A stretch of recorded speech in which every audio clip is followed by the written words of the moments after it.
सरस्वती देवे गौरवाणी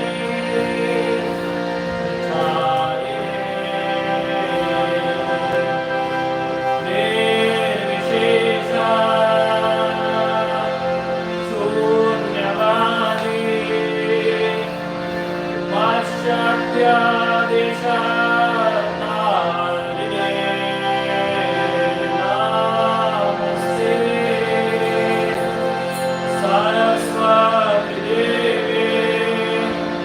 गौरवाणी प्रचारिणे निर्विशेषा शून्यवादी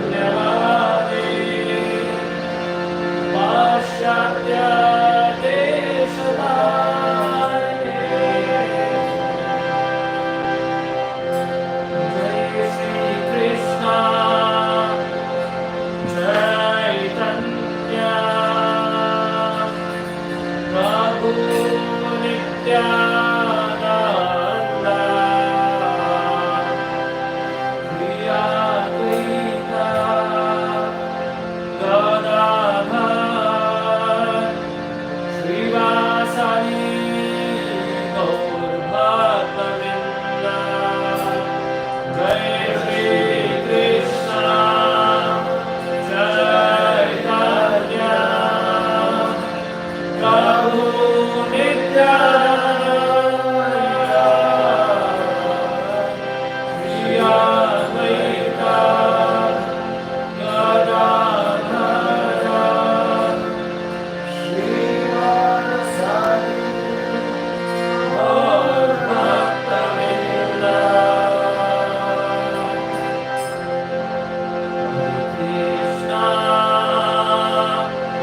Hare Krishna,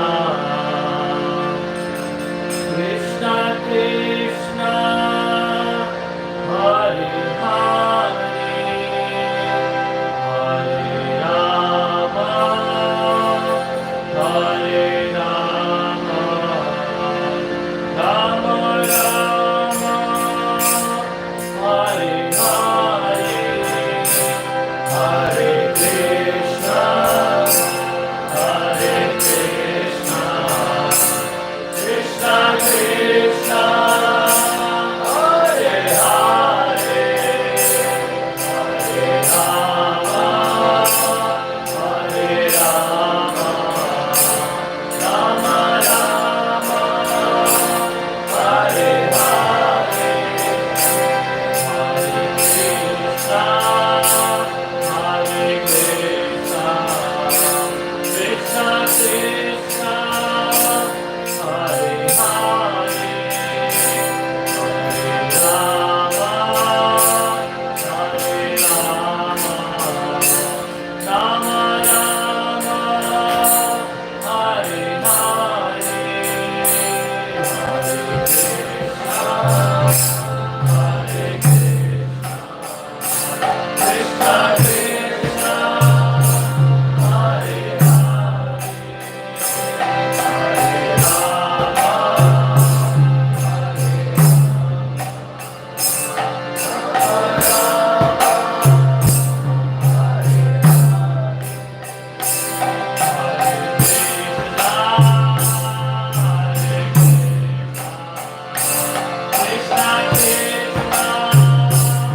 Raise our hands and say Hare Krishna, Hare Krishna, Hare Krishna, Hare Krishna, Krishna Krishna, Krishna Hare Hare, Hare Ram, Hare Ram, Hare Ram, Ram Hare Hare, Hare Ram Sankirtan ki Jai. So thank you everyone for and welcome to today's Sunday Love Feast program. Now we will move towards next part of the program, which is discussion on today's very interesting topic, which is the game of life. the game of life. Haribo. We all know that the game of life, sometime we play, sometime this world plays with us, and sometime nature plays with us, right? We all had the example just 2 days before. So we should understand the real game of life. Okay? We have Hari Prabhu with us, who will present today's topic. We need presentation.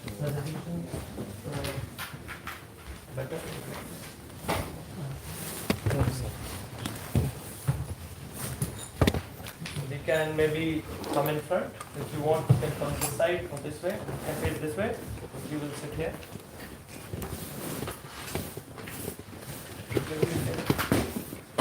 Bring it close. Yeah. Keep it. और सब पीछे करो. आगे से बड़ी होगी तो पीछे करो.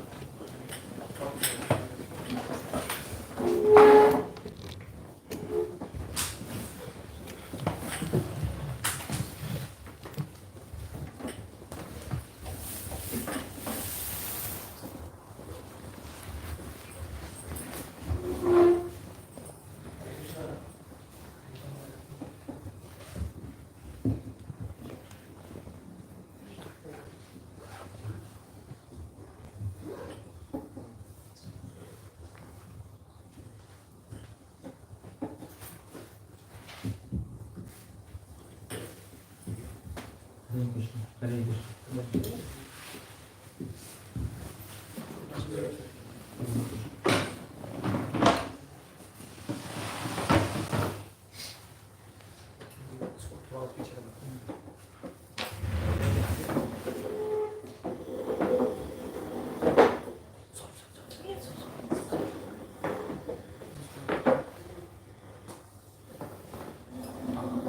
That will be enough. Yeah, that's good. You just need to be very careful.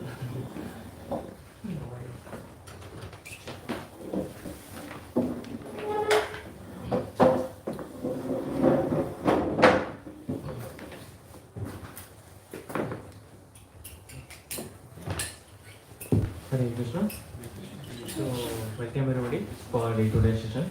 So we'll have a small bhajan kirtan to remember the Vrindavan pastimes of the Lord, and after that we can start with our session after some things.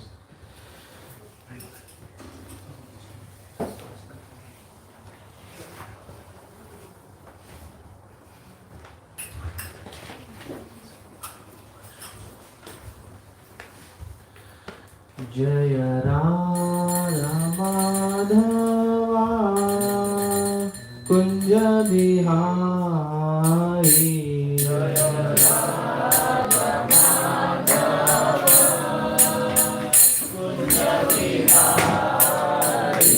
जय Radha Madhava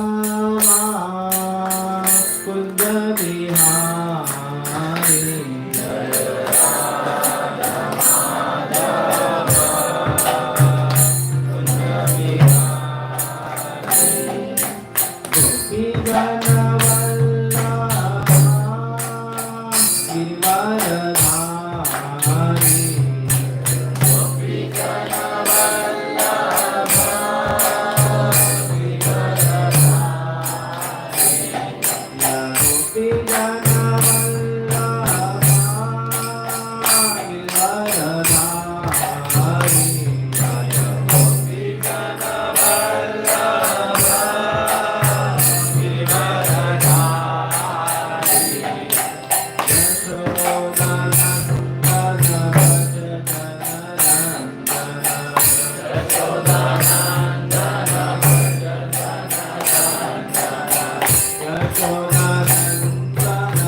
speak on a topic called as the game of life, as we say.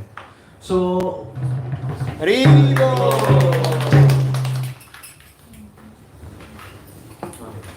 so today we are going to see, like as we see that we want to understand that we are working so much, we are dealing with life so much. So how is life working around us? Because we need to have a clue. Like sometimes things happen which we don't want, and ultimately the goal for everyone. Like some people study, some people go to work. So what's the purpose of life? Ultimately, we want to be happy. So, what is it happening in our life that sometimes things go out of our hand, and even though we want to be happy and we are doing whatever we can to be happy, what is it that comes our way that we are not able to be happy? So, and what we can do about it? Ultimately, that's the point. We know we are not happy, but what we can do? So, that is the goal we want to check for today. So, we would like to see from which verse it basically starts. So, as we all know, we always hear that all the answers are there in Bhagavad Gita. So let's try to understand where is this detail coming from in Bhagavad Gita.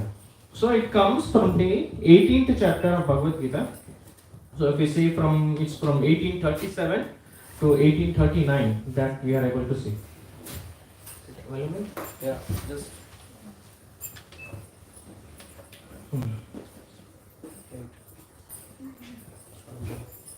Yes, now computer one.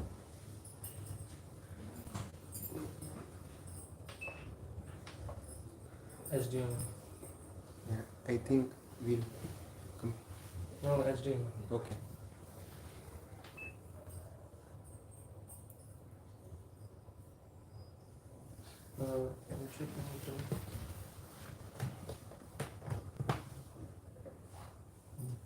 Oh, yes, we can.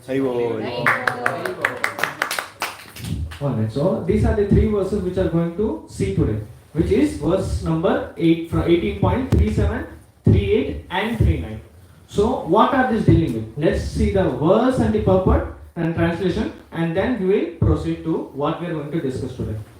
So it goes, Yattat agre vishamiva pariname mrutopanam tatsukham sattvikam proktam atma buddhi prasadajam. So translation goes, that which in the beginning may be just like poison, but at the end is just like nectar, and which awakens one to self-realization, is said to be happiness in the mode of goodness. As I said, we ultimately want happiness. So Krishna says that happiness is also in the three modes. And we are going to understand how relevant this happiness is in our life. So we'll be able to understand it better. So, purport by His Divine Srila Prabhupada ki jai. The pursuit of self-realization, one has to follow many rules and regulations to control the mind and the senses. And to concentrate the mind on the self, all these procedures are very difficult. Bitter like poison. But if one is successful in following the regulations and comes to the transcendental position, he begins to drink real nectar and he enjoys life. We'll see the verses and then we'll proceed further. Vishayendriya sanyogam yattat agre mrutopanam pariname vishamiva tatsukham rajasam smrutam. That happiness which is derived from contact of senses with their objects and which appears like nectar at first but poison at the end is said to be of the nature of passion. And at the last, Yattat agre chanubande cha sukham mohanam atmana nidralasya pramadotham tattamasam udharatam. And this says, and that happiness which is blind to self-realization, which is delusion from beginning to end, and which arises from sleep, laziness and illusion, is said to be of the nature of ignorance. Okay, this was very quick. So now let's get deeper into it. So these are the three verses which we want to explore today. But let's see that how are they relevant in our life. So this is what we actually want to understand. So it's open. Yeah. Yes. So we see that these three, as I said, goodness, passion and ignorance. It sounds okay, it sounds very philosophical. Okay, goodness, sattva gun, rajagun, tamagun. We heard it in Bhagavad Gita. Sometimes it sounds very high level. So sometimes it becomes difficult to understand how is it relevant in my life.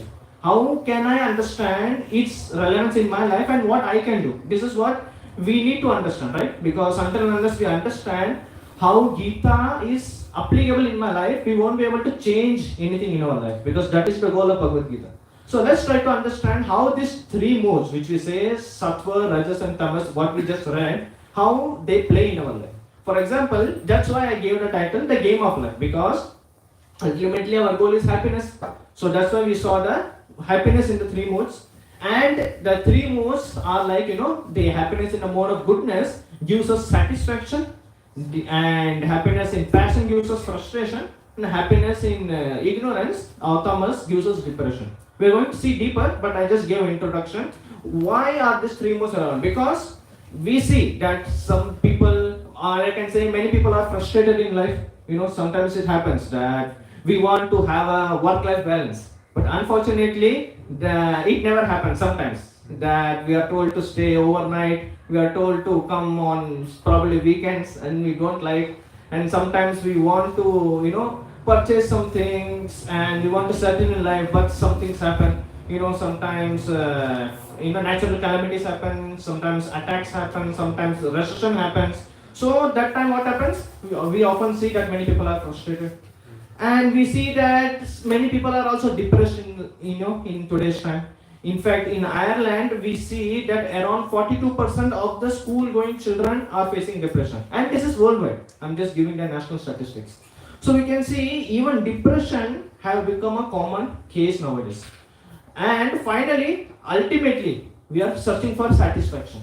Although that satisfaction which we are searching for is less to be found, and even if you find it, it stays for some days and then vanishes again. So we need to understand first of all what is the cause that one goes into frustration, one goes into depression, and one gets satisfaction, and what we can do so that it stays. That's what our goal is, because when it goes again, we are frustrated. When satisfaction goes, we become frustrated, and when we are frustrated for too long, we become depressed. So basically, we are playing in these three. That's why it's just like a chess game. We are moving, the positions, but we're stuck in these three. So we need to understand how it makes sense in our life. So let's get started. So, everybody wants to be a topper in academics. Obviously, who wants to fail? Nobody wants to fail, right? So we want to be a topper in academics, and we want to have a well-paid job. Obviously, we start by going to school. Then after going to school, we somehow get into a very good institution, and then into a very good course. For example, I'm in IT. Some people may be in some other courses. So that we get a good job, so that we get good salary, so that we can have a wallet like this, and then finally, probably have a very good health, because what can I do with money? If money goes in medicines, then I won't be happy by default. So we need good health. So we also start to look into healthy diets, healthy lifestyle, etc. And last but not the least, a nice house, probably like this. So we all are aiming for these things. It is common in everybody's life to more or less extent. We all want this, right? Yes. We had this goal, we are having this goal, and probably will achieve this goal. Yes. But there is a surprise coming for everybody. And a surprise comes here. What is that? There is a cost to it. Nothing is free. So what's that cost? Is the necessary pain or trouble we need to go through.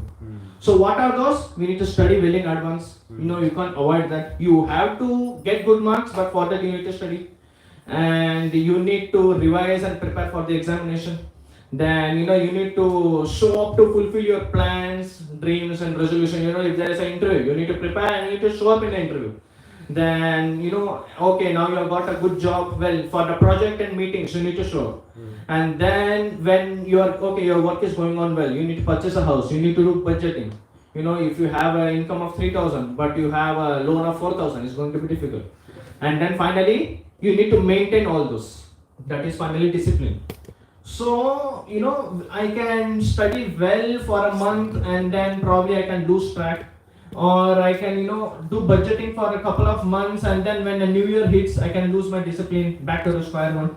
So everything can happen. So ultimately, the goal is I have to face the necessary pain. It sounds like pain, but we will understand why I have told it as pain. So we can, there's a famous saying which we call it as necessary evil, because it's like responsibility has to be taken. We want to take charge of our life. So when we say we have to take charge of our life, there are certain aspects in our life which we need to take responsibility for. Like, okay, you want to take charge of your results. So you need to ensure that you take responsibility of the time you study, the extent you study, etc., etc. And if you want to take charge of your finances so that you can buy your home, you need to take responsibility for your budgeting, etc. So, as I said, everything comes at a cost because there is responsibility involved for everything. So, when you want control in your life, you need to take responsibility for it. So, until unless you take responsibility, you won't have any control over it. You can't get complete control, obviously, but to the extent possible, you can have control so that you know what is happening, get clarity of what's happening in life, and you can take things as per them. So, you have to take responsibility for that. So, what happens if we say easy choices and decisions? It's a tough life, that if we take easy choices, okay, now if I am given a choice that I need to go to play and I need to study, easy choice is going to play. Going to play, going to eat, or playing video games. So these are all easy choices, which I also did sometimes.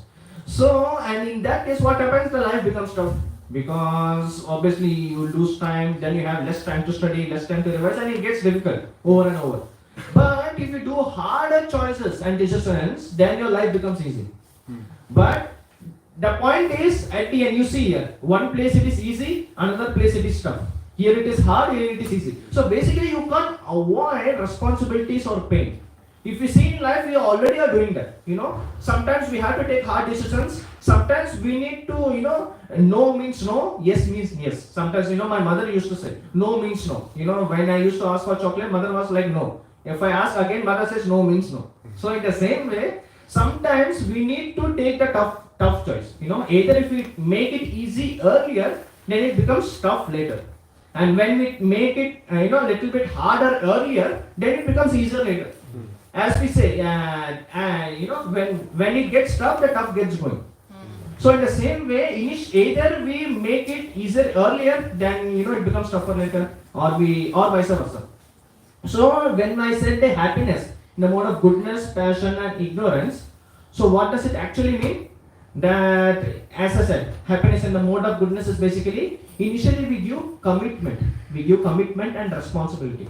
So when we give commitment and responsibility, so then what happens? Will it be academic life, it will be personal, professional, financial, doesn't matter. You give commitment and responsibility that, okay, I am going to take this up, so I am going to stay with this. So when we do that commitment, then what happens? This is in your hands.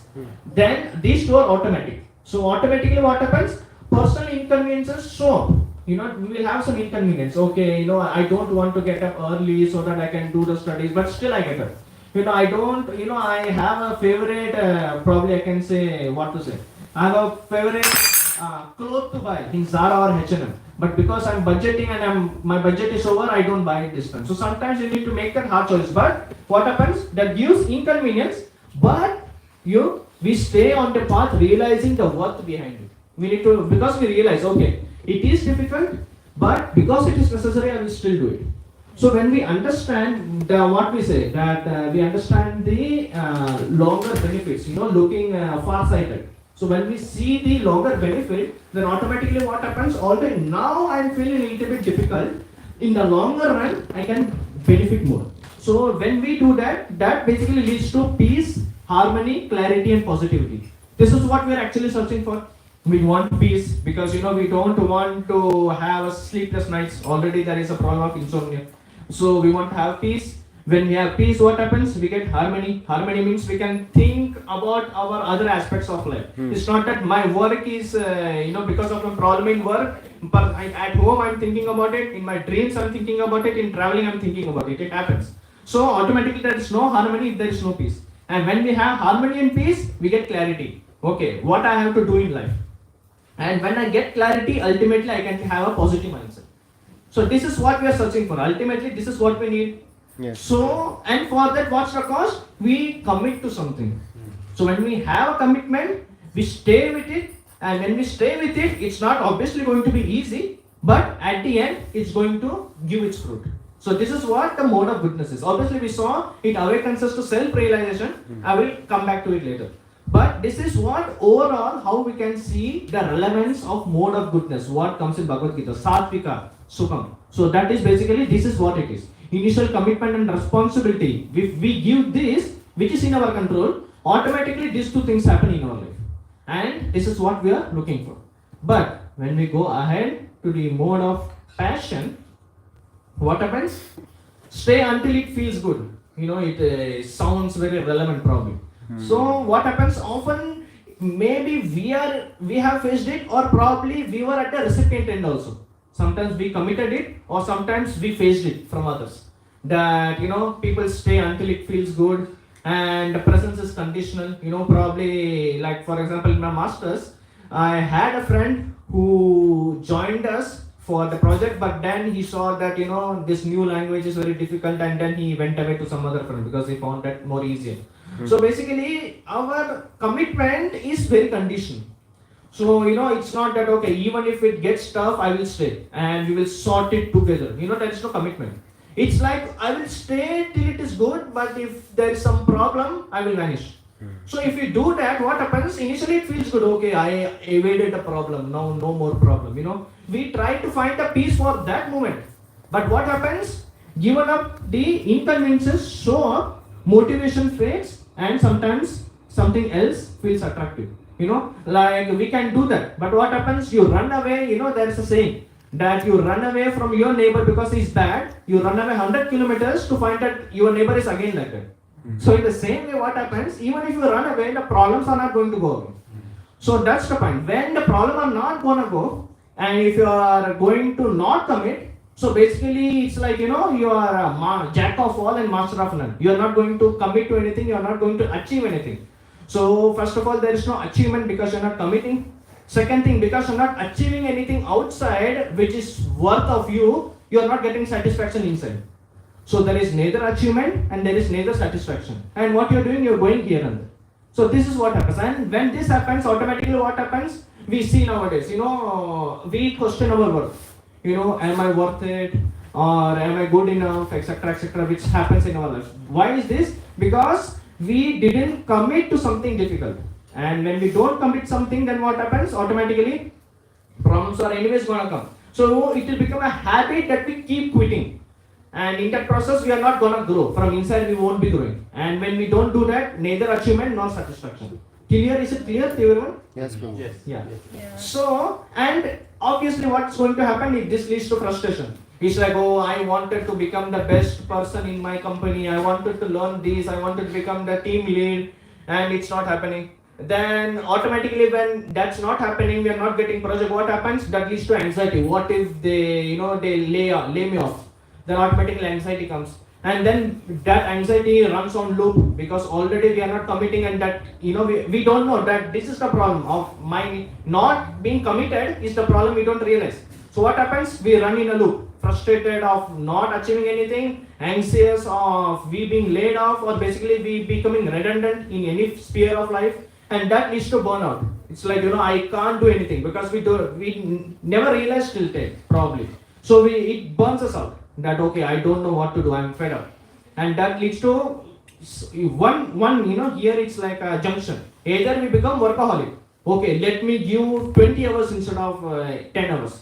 But let me see, if I do give more time, probably I will achieve probably more. Instead of 2 months, I will achieve it in 1 month. But unfortunately, the root cause is still the same. We are not committing. So still, people stay workaholic, but still we see that there is not much benefit which people are getting. They're giving more time, they're giving more energy, they are getting less time for themselves, their health is going bad, but still there is no satisfaction. We see it today. It's a well-known fact. Why? Because the root cause is, as we said, don't work hard, work smart. That means what? We commit to a certain thing, we understand what I like, do what you love what you do. So we understand what I like, and we commit to it. We face the inconveniences, but because I already like, and problems are anyways going to come, let me face it, and then eventually what happens, we achieve something. But instead of that, if you run away, it's only going to lead to frustration and burnout. So as I said before, if you have we do what we say, hard choice earlier of committing and facing the inconveniences, we get a good thing, peace and harmony. Whereas if we take easy choices of running away from the problem, then what happens? We face frustration and anxiety. And if we see in these two, actually it is commitment and personal inconvenience compared the period till where we feel this inconvenience and the period till we face peace and harmony. What do you think, which will be more? Second one. So basically we will feel inconvenience earlier, probably 1 day, 2 day, 1 week probably. But that satisfaction and harmony and clarity which you will get will probably be for 1 month, 1 year, or probably long standing. So difficulty will be there, probably the scale can differ. But basically difficulty will be there initially for a small while, but satisfaction and the result will stay for a long while. So if we accept, so that makes sense. And if we see the same thing here, the satisfaction of running away will be there for a short while. Okay, I escaped that project, I am happy for 2 days. But I have to commit to a project, otherwise my professor will fail me. So I run to some other person, there I commit for 2 days, again there is a problem there. You again run. So basically you are on a loop. So the satisfaction of running away is probably for 2 days. But this frustration and burnout of getting failed or laid off is going to stay there for a year or probably till you complete your studies. So you can see that either happiness or distress, whichever comes first, is always for a short while. Yes. And the satisfaction or burnout, the consequence is for a long while. Correct. So it makes sense to accept that inconvenience early on so that I benefit in the long term. So that is what the mode of goodness is. And in the mode of passion, to get what I learned early on, for example, if I have a plate of which we are going to have feast in a small while. So we serve, bhaji, we serve rice, dal, we serve dessert.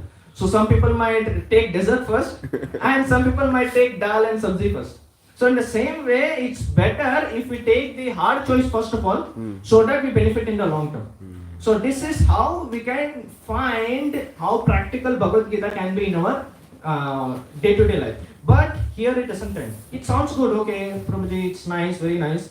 But what about many people who are facing many more things, which is basically the mode of ignorance. How does mode of ignorance play? I can understand, okay, if we don't commit, then basically we are going to suffer. But there is one more loop where people get stuck. What is that? They don't have motivation for anything. Escaping commitment as a source of trouble, because they see that, okay, one thing is basically, at least in the mode of passion, if we see, they run away from commitment. It's the same. In passion and ignorance, both people run away. Here, they are like, okay, I will commit till it is good and then I will run away. But some people, what happens, they don't want to commit to anything. I am like, okay, I want to lead a life, happy life, and I don't want to do anything. So that means no commitment. No commitment, no responsibility, just fun. Life is for fun. But obviously, as I said, it has a cost. So it becomes obvious life is not going to be that way. So that's why it comes in the mode of ignorance. Because you want something for free, happiness, but you don't want to pay anything, which is never going to happen.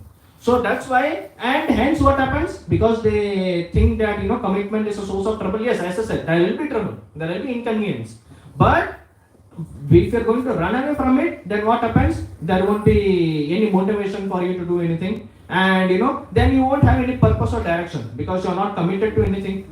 So by default, from inside, there is no motivation for you to do anything. And if there is no motivation, what purpose will you have? So obviously you need to commit. That's the reason we need to commit to something. And what will this lead to? Negativity. Obviously, because at least if you are doing something, running here and there, at least in the process you are doing something. But here you are literally doing nothing. So it leads to negativity. That okay, there is no use. Many people are going to college. Many people are going to work. I don't have any money. I'm depending on somebody. So that negativity, that negative self-talk will lead to depression, obviously. And then obviously illusion, laziness, madness, and everything. So these things we can see in our life. That many people have many things stored within them. For example, if somebody asks me, how are you? I'm going to say I'm fine. But obviously we know that when whoever says I'm fine is actually not fine. Something is happening in their life. So in the same way, we can see that although many things are happening in their life, we see that in the mode of ignorance, there is a lot of negativity stored within, which they don't say. That's why there is a study which proves that depressed people are the people who laugh the most. We'll see that depressed people laugh a lot, smile a lot, speak very well, but actually they are inside, they are depressed. And it is because they found out that there was a trend that some people are very, very smiling and very funny and fun loving, and suddenly they say that they committed suicide. Yes. And it was like most shocking thing. Why? Because they were searching for happiness. Obviously, depressed people are searching for happiness. So they were smiling so that through that at least people will get attracted to them. So that was the way they were doing. So ultimately, why is this happening? Because ultimately, there are a lot of reasons why they are like that, but we are going to see how to fix that. So basically, that's the reason in the mode of ignorance, a lot of things happen. And the root is basically negativity. And this negativity comes because there is no purpose in life. And there is no purpose in life because we are not committing to anything. Because unless, for example, if I never committed to walk, even today I will be crawling. Because I committed, even if I fall, I will try. So that's the reason I'm walking. That's the reason I know how to ride a car. That's the reason I passed my exams and today I'm having a job. So basically, unless we commit to something, we won't know what's there within me. What is my strength and weakness. And unless I know those, strength and weakness, I can work on myself. Okay, how can I direct myself? I won't be able to do. So these are the reasons that today we are seeing so much troubles and difficulties in life, because nobody is ready to commit to anything. And once we do that, although difficult in the beginning, it yields its price automatically, And let's see the root cause. What's the root cause? The root cause is mindset. Basically, how your mind is working. And in Bhagavad Gita, Krishna says the Chaturvarna Maya system, Guna, Karma, Vibhagasha. He says Guna and Karma. Obviously, Karma, our destiny is there, but he says Guna. Guna is basically Sattva, Rajas and Tamas. So these three modes, obviously he also says Prakriti Kayamanani, Guna Karmani Sarvasa, Ahankara Mudatma Kartamiti Manate. So he says that these three modes are influencing our mind, and based on which mode is actually dominant, those kind of actions we are doing. So we are able to see that the person who is in goodness, he has harmony, he has clarity. The person who is more influenced by passion, or we can say rajas, he is basically frustrated and workaholic. And the person who is more influenced by tamas, he is influenced by laziness and depression. So we can see what's the relevance of the three modes with our behavior. So whichever mode is actually dominant, those kind of behavior and traits we will be doing in our life. So in this way we can decode what is happening with me. So from that we can understand, okay, currently am I in sattva, rajas or tamas, we can understand. Because one thing is clear, we all want to be in sattva. It's obvious. Because that is what we are searching for. So if you are getting very frustrated or burnt out or getting lazy and depressed, we can understand, okay, I think rajas or tamas is taking over me. So if you want to solve a problem, first we need to know what's the problem. Because without that we can't solve it. So that's why we need to first understand that the mindset is being influenced by the three modes. And based on that, because mind is controlling the senses, and based on that we do our certain behavior. So there is fixed mindset and growth mindset. So problem is like, when we detect some problem, let's see some practical examples. Like if we see that when there are some problems, some people are like, oh no, the problem has come, how am I able to solve it, when will this problem get solved, their focus is how to get rid of it. It's good, we all want to get rid of it, but until and unless you are going to solve it, the problem is not going to go away. So the first thing you need to do is sit with the problem and solve it. And for that, you need a growth mindset. And growth mindset only comes in Sattva Guna. This we need to understand. So that's the relevance of Sattva Guna. Because Sattva Guna, you are ready to accept inconvenience earlier by committing. And when you commit, obviously, there is long-term benefit. And in Sattva Guna, you are ready to grow and solve the problems, which means Sattva Guna is going to help you in the inconvenience as well. Because you are ready to grow. So Sattva Guna is going to help you in the initial phases as well. So kind of you are able to say there is very less price to pay. All you need to do is commit. And if you commit, the problem is going to get solved anyways, and there is reward already waiting for you. So that's the benefit of the growth mindset. So, but if we have a fixed mindset that if these are there, if the project has this, only 4 hours of work, it has the language which I know how to work, and if the friends or the colleagues are very helpful to me, then I will work, else I won't work. So, if we have a fixed mindset in any form, then what happens? Basically, when we don't take, or we can say when we avoid those necessary troubles, something will go bad somewhere. If we avoid necessary troubles in our life, then our life will be filled with unnecessary troubles. If we avoid necessary trouble, our life will be filled with unnecessary troubles. For example, if necessary trouble is, for example, I need to upskill myself in my work. If I avoid that, then I have to fear layoff. So that is unnecessary. I could have taken this, but I avoided it. I need to take the necessary trouble of budgeting in my life. But if I avoid that, then I need to fear what will happen during inflation. So if we avoid necessary troubles, which is kind of obvious, everyone knows what the trouble is in our life when we are going through. But if we avoid those, which is what we say being responsible. So when we don't take responsibility, then what happens? Automatically troubles are going to come. But if you take the trouble of responsibility, then in the long term you are going to avoid so many problems. So it's better to take one trouble and avoid 10 troubles. So that is what we gain when we are coming to the Sattva. And as I said, just like this, we think, it's, as I said, it's a mindset. When the problem comes, we think, oh, when is this problem going to get solved? That means what we think, this problem is going to stay forever. Deep down, if we think this problem is going to stay forever. When is this problem going to solve? I don't want to face this problem. Why is it happening only to me? These all things, either we say or is it going inside our mind, like a tape recorder. But actually, if we have a growth mindset, automatically what we will do? We will think, okay, this is a problem. Let's face it and see what happens. So that's why what we need to do, that if something is worthwhile, then usually it comes with the initial poison. Poison in the sense, initial inconvenience. So if you are facing some inconvenience early, means there is something worth it.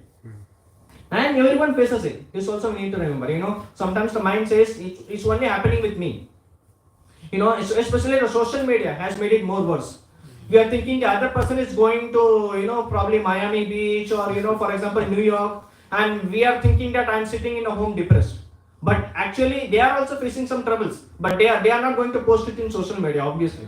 So that's why we think everybody is happy, but I am sad. But that's not the fact. Because that, it's basically accelerating our troubles and, depressions and all.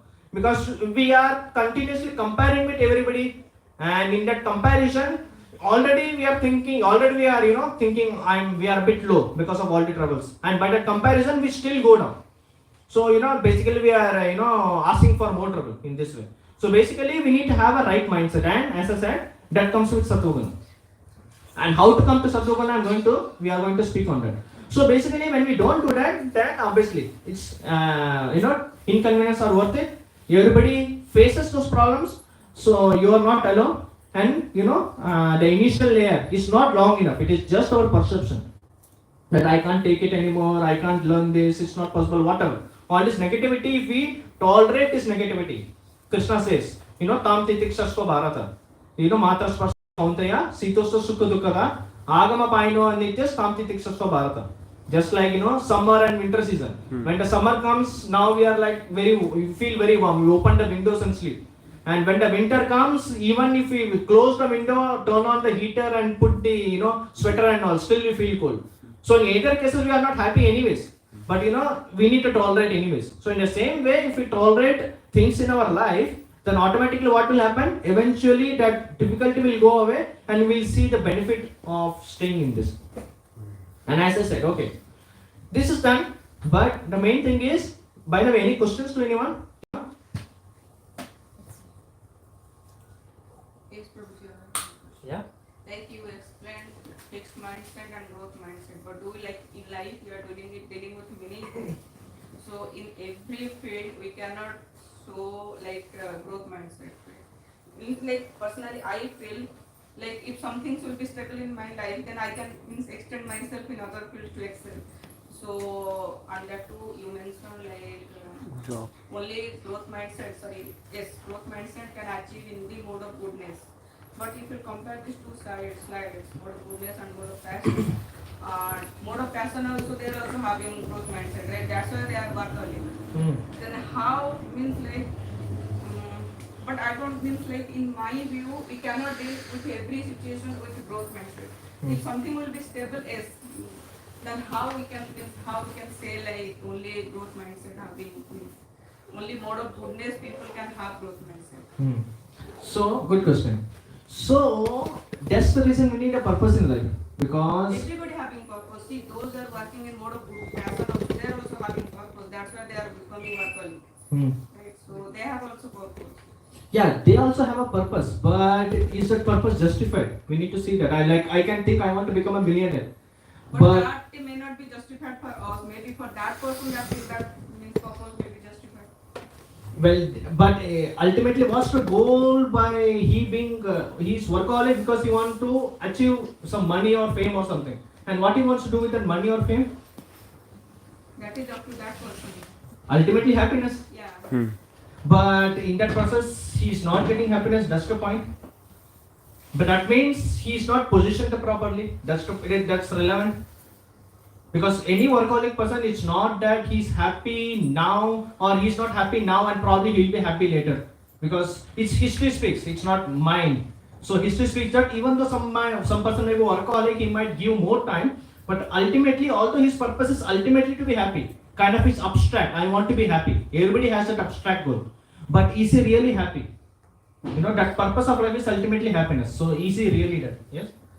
So Prabhuji, what you're saying is it means like that you want to grow, Hmm. but your last goal should be happiness.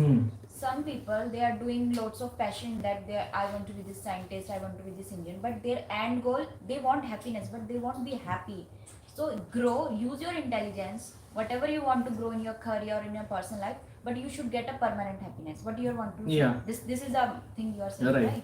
So because until unless we have a purpose, we won't know where to exert how much effort.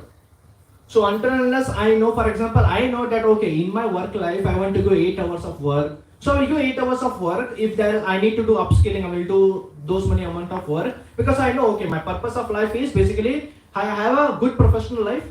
Then with that proper balance, I maintain 2 hours of healthy workouts. Then I have a proper mindset, I have a good association. So kind of I have a purpose in life that okay, I want to give this much amount of time and effort to these spheres of life.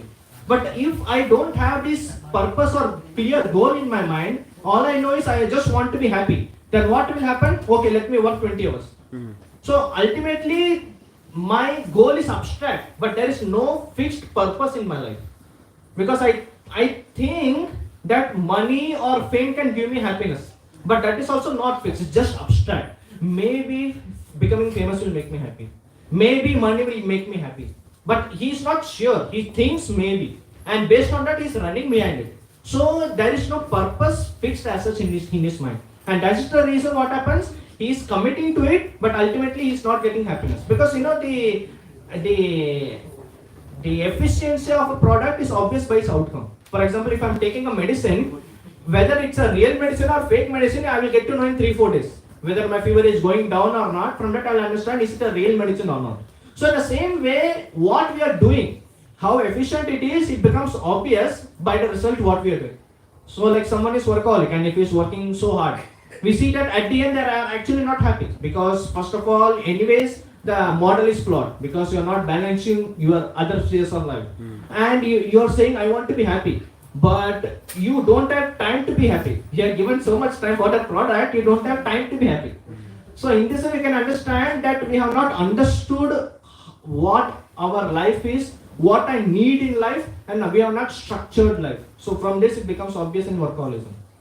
So that is the reason we are actually frustrated and burnt out. And this is common in every workaholic. It's not that one person is getting burnt out, other person is happy. Everybody is getting burnt out, everybody is frustrated. And every workaholic person is also fearing that he will get laid off, even after doing so much efforts. So from this it becomes obvious that, they also want structure and happiness, but they are not able to find. That's the problem. So from this we can understand, that's why from the outcome we can understand, is the process happening properly or not. And probably one more, like you explained, like growth mindset and fixed mindset. Does it really require for everything we need growth mindset?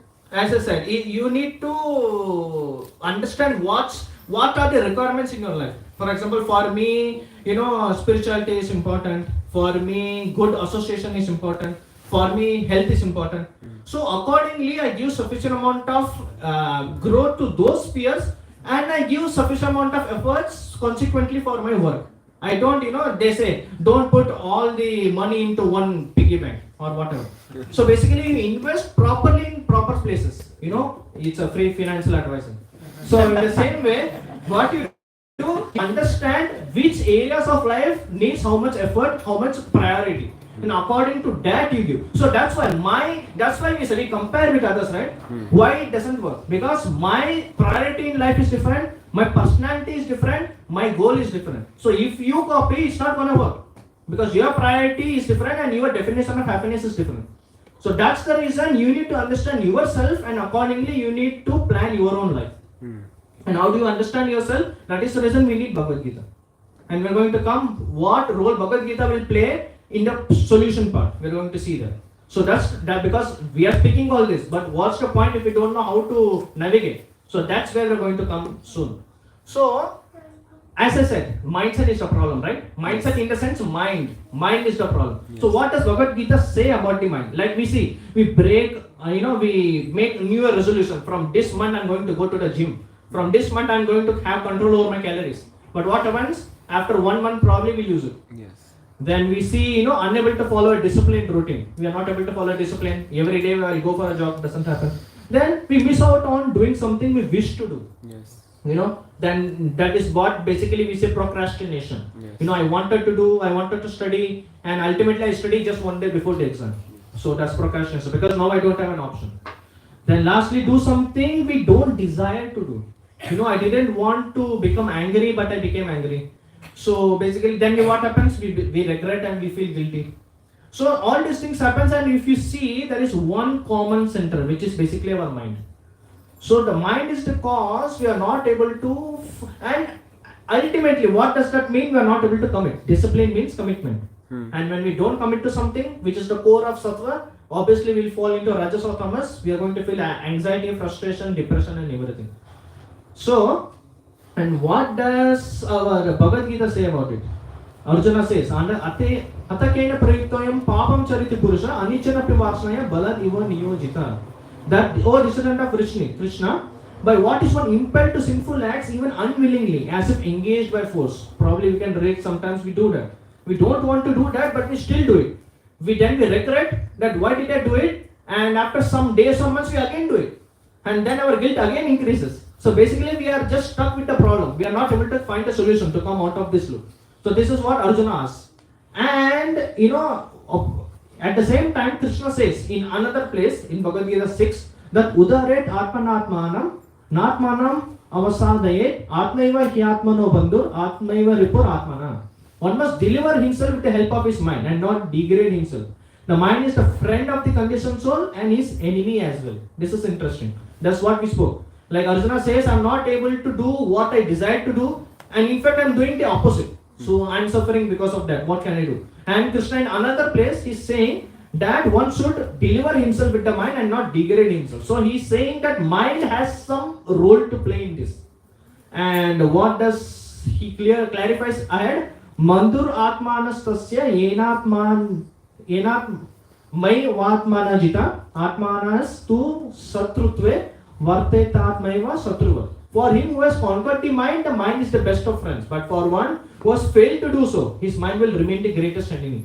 So you can see the mind is like a double-edged sword. We can make the best use of it, or we can get succumbed by it. It's just like a gun. You use the gun properly, you can save lives. You use it badly, you can cost lives. So in the same way, mind is a tool. But unless we know how to use it, it's going to backfire. So we need to understand how to handle this mind so that it gives us benefit as we wanted. And as I said, what's the worst problem when the mind is uncontrolled? That's basically addiction. We can see in today's world the most biggest problem is addictions. We see that it's so much obsessed because this is where things become obvious. When we are frustrated, we don't know what's the problem. When we are depressed, that time also we don't know what's the problem. But somewhere we get to know that something is wrong when people get addicted. Because I don't want to do it, but I still do it. So this is where it becomes obvious that there is something within me which is doing things which I don't desire to do. And this is where it becomes obvious that myself and the mind are something different. my desire is to grow, but I am forced to do something because of my mind, the compulsion of my mind. Yeah. So, in our scriptures, especially in Ishopanishad, it comes that human life is basically a life of responsibility. Like in one place, Srila Prabhupada says, gives the example of a court judge and a clerk. That a clerk is working for 10 hours, 12 hours. He is typing so much, he is sitting down, and the judge is sitting upstairs. He, probably the clerk is coming morning 9 a.m., he leaves at night 8 p.m. But the judge comes at 11 a.m., does the hearing, goes at 4 p.m., and the judge is going in a AC car, and the clerk is going on, the train, and he's thinking that I'm getting so less facility, I'm working so much more, and I'm getting just probably, 10,000 rupees or probably 100 euros. And this judge is enjoying all the facilities, working less, and he is, living the life as he wants, and he's getting 1,000 euros. Why is it like that? So basically, if you see, the responsibility of the work which a judge has is more than the clerk. So in the same way, the human life holds is actually a life of responsibility. This is what Sri Ishopanishad actually emphasizes. That human life is a life of responsibility. So responsibility starts at home. You are responsible for your own family, you are responsible for your own life, for academics, for your professional, personal, social, and ultimately spiritual, what you really are. So until unless you commit, because responsibility is unavoidable, and hence there will be some amount of pain. When you have some responsibility, there will be some things which will go wrong. Probably you will make some mistake. Probably people with whom you work, they will make some mistake, or probably something will go wrong which is out of your control. And same is for life. We won't expect that earthquake will come. We won't expect a famine to come. So in the same way, there are things which would go wrong, which we say as kleshas in our scriptures. In our wisdom texts, we say that there are three kinds of miseries. So one misery is from my body and my mind. That my health goes bad. I'm committed to my project, but my health has gone bad, so I can't work very well. Or sometimes, I out of my innate fear, I think, what will happen to my project? The code is not running. There is some error. I think the code will not run. What will happen? I will fail. But actually, there was nothing. After 1 hour, it got solved. So there is miseries from my body and my mind. Then there is miseries from other living entities. My friend, I don't know what happened. My friend punched me. I don't know what happened. He found it funny. Then there is third problem, which is from natural calamities. Suddenly something bad happened, some riot happened, whatever. So in this way we see that there will be some kind of miseries in life. Let it be in our responsibility or commitment to say, or let it be life as a whole. There will be some problems. But if you don't take responsibility, the problem is only going to increase. If you are going to say, I want to just be happy, but just happiness won't come. You need to take some amount of misery, or we can say pain, so that at least you have some control over to what you can do in life. Although you don't have much, but at least you need to have some control, which is by taking responsibility. So when you take responsibility, you can at least have some clarity in life. So that is possible in our human form of life, because usually other forms of life like animals and plants, they don't have much control. So the extent differs how much we will suffer, but it's just a part of life. We all know we don't want to suffer, but still suffering comes.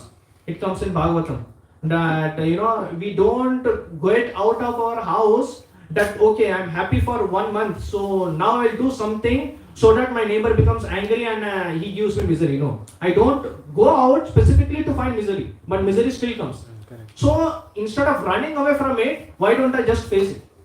At least when I at least face it, there is some hope. I will get some clarity. If it doesn't happen, I can't help it, but at least I need to take some measures. And ultimately, we can go through it, go through difficulty because I don't have a choice, or you can grow through it. It's up to you. You can either go through it, I faced it, and 1 month it's gone, or you can grow through it. What is you can know yourself better when you when you face the problems. What is my strength? What's my weakness? What I need to do? How can I fail better? So that you can understand when you actually take responsibility and grow through that situation. And it can, but those people who actually escape to immediate pleasure, what happens? They numb themselves, which leads them to addiction. So this is the reason I took it. So when you avoid responsibility, which is given in our wisdom text, that life is a matter of responsibility, and when you go against it, we can see that it ultimately leads to problem for ourselves only. And what happens? How does this funnel start? Basically, you are averse to pain, which is basically commitment. You don't want to commit. So you're averse to pain. I don't want problems in my life. But problems anyways come. You can't help it. Yes. Then you are escaping into pleasurable activity. Pain, I'm feeling pain. So I want to have an antidote. So what you do, you engage in some pleasurable activity. That becomes a habit, obviously. And the problem is, nobody finds it enjoying to brush their teeth in the morning. I don't find any enjoyment. So, but it's a habit. So not necessary each habit will give you pleasure. But there are certain habits will give you pleasure. For example, eating sweets. It gives you pleasure. Yes. Playing video games, it gives you pleasure. Going through social media gives you pleasure. That's the reason, we have problem of diabetes, we have habit of addiction to sugar, we have addiction to social media, we have addiction to etc. So whenever something gives us pleasure, that becomes a habit. It wires ourselves to use it as a emergency exit, and commit it again and again and again, and hence it becomes an addiction. So that's the reason what happens. Even if you want to break out of it, we are not able to break out because now mind has gone into an infinite loop. So this is the reason. So, and why it all started? It all started due to aversion to pain. So when we avoid commitment, then what happens? We can see there are so many problems. Passion, obviously frustration, and depression, Yes. and addiction. So we can see frustration, depression, addiction. None of them is good. But all we need is satisfaction, which comes in our mode of goodness. And yes, consequence we also saw. Delusion. We saw delusion, then from start to end we suffer, etc. And this goes on low. So as I said, ultimately we are all searching for sattva. Yes. We all want to come into the mode of goodness. And our timeless wisdom says two things. Which are this? Shreyas and preyas. Shreyas is basically what we are speaking now. I want immediate satisfaction. That is mode of passion. I want to avoid pain, I want immediate satisfaction.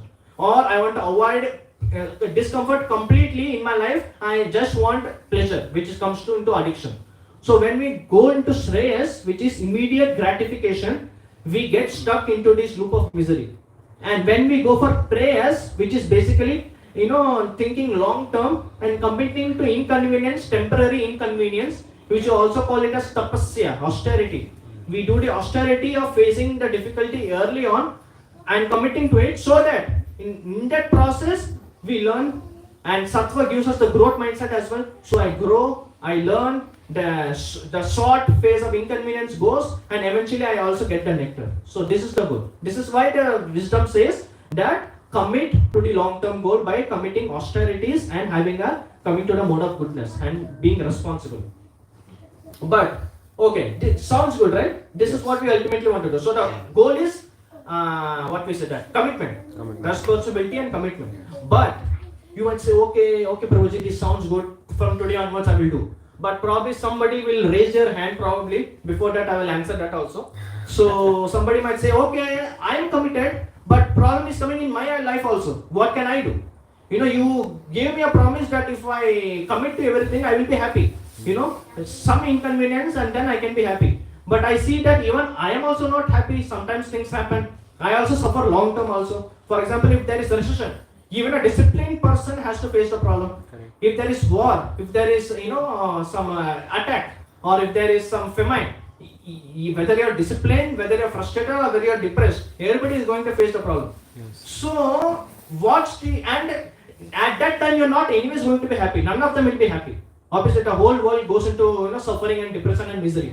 So what's the ultimate? This is good for my day-to-day life.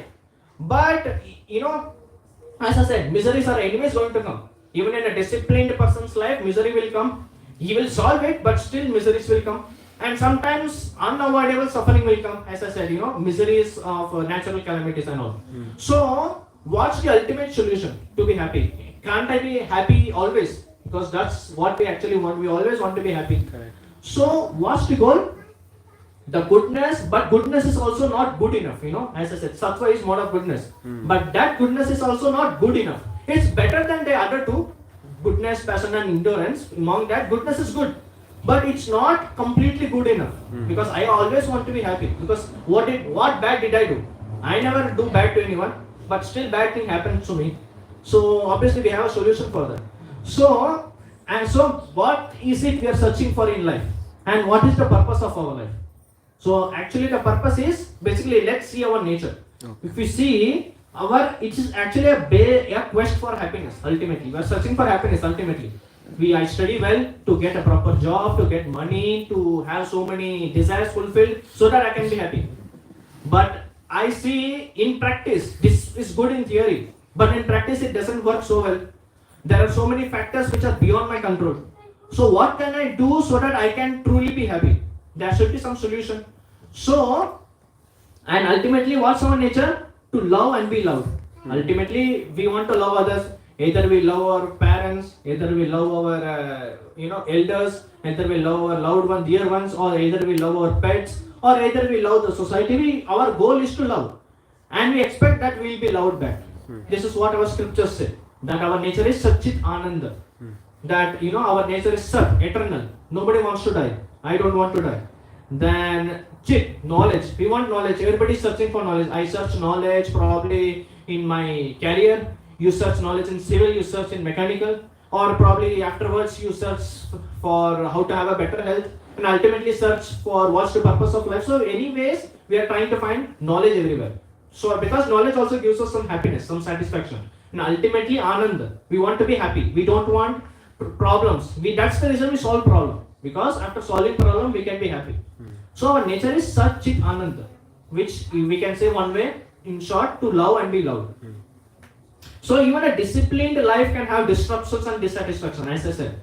So that's helpful, but that does not fulfill my dream or fantasy. We can fulfill that, but even Sattvagun is not sufficient enough. So that love and satisfaction can ultimately be attained when we re-establish our relationship with God, Krishna. That is the reason we see in goodness, we saw at the end, as I said, I will come back. Why? In goodness, it gives us everything, and at the end it wakes us up to self-realization. Because a person who is depressed cannot think about purpose in life, because he doesn't have any purpose. He is running away. A person who is in passion is already frustrated and anxious and burnt out. He also can't think. He can't even think what's happening in his life. Live about what's the purpose.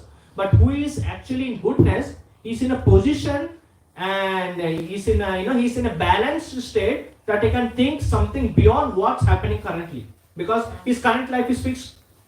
He has planned for the future. His past is whatever he grown through the past. So now he can think what's the purpose of life. He can think like that. He can see it because he has clarity, positivity, etc. So that person, that's the reason in the mode of goodness, it has the potential. It's up to the person. It has the potential to wake us up to self-realization. So that time he can think about what's the purpose in life, what is spirituality, how to do it, etc. etc. So, and that happiness he can get when he actually does the spiritual life, executes it, and he sees that he re-establishes his relationship with God. How to do that, we'll try to understand. Like in our scriptures it said that Brahma Bhuta Prasannatma na sochati na kangsati sama sarveshu bhuteshu mad bhaktim labete param. We can see one who thus is thus transcendentally situated, at once realizes the Supreme Brahman and becomes fully joyful. This is what we want. We want to be fully joyful. And when we will be fully joyful, Atata Brahma Jignasa, it comes in one place. But means realize your actual position. So when you re-establish your relationship, when you realize who you really are, then what happens? You become joyful. But that doesn't end there. He never laments nor desires for anything. That is what we say, I am satisfied. That satisfaction which I said. Then he is equally disposed towards every living entity. There is no envy. When you are equally disposed to everyone, I don't envy anyone. Oh, he is doing so good. Oh, he is a waste. Whatever thing. We don't discriminate. We don't envy. So in that is the position where we can have a universal brotherhood, where we don't envy anyone. We help everyone. We see everybody equally. This is what basically the United Nations is trying to achieve, which can be also achieved when we come to the mode of goodness or transcendence. And at that position, what happens? Interestingly, in that state he attains pure devotional service unto me. That means here is a start. Everybody thinks this is the end. This is what I want to achieve, which is right. We want to achieve. We want to be always happy. We want to be satisfied. We want to be free from envy. We want to help everybody. This is a good thing. But interesting thing is the adventure is yet to begin. Here is where the pure devotional service actually starts for the Supreme Lord. And what happens when we do that? Sarve pumsa parodharmo yato bhakti radoksaje ahetuki apratihata yayatma suprasidati. Means what? The best occupation for humanity is that they can attain to loving devotional service. Same thing as we saw in the last verse. They attain pure devotion. So the best thing to do is loving devotional service. Such devotional service must be unmotivated and uninterrupted, and it completely satisfies the self. This is the important thing I wanted to show. So when we say satisfaction, again it says it can be attained when we do loving devotional service. So as we can say, we can find the answer. Ultimately, what we are searching for in life is basically satisfaction. And that satisfaction can be attained when we have a loving devotional service unto the Supreme Lord. This is what we are actually searching for. And obviously for that we need to come to Sattva. Because otherwise in frustration how we will be able to do? We can do, I will come to that. But main thing is, we need to come to loving devotional service unto the Supreme. And when we come to that level, then automatically there will be satisfaction.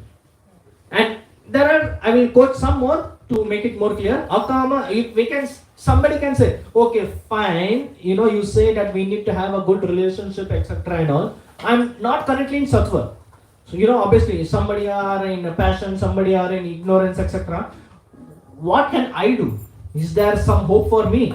Is it that, okay, you told so good, sometimes we see, they give us some products and then they say, 900 euros only. I thought I might probably buy it and use it, it will be helpful. Now I see I can't afford it anymore. So I'm not in Sattva at least. So what can I do if I'm in passion or ignorance? Is there some hope for me? So here it says, a person who is broader intelligence, whether he be full of material desire, whether he be having everything, without any material desire or desiring liberation, whatever be your state.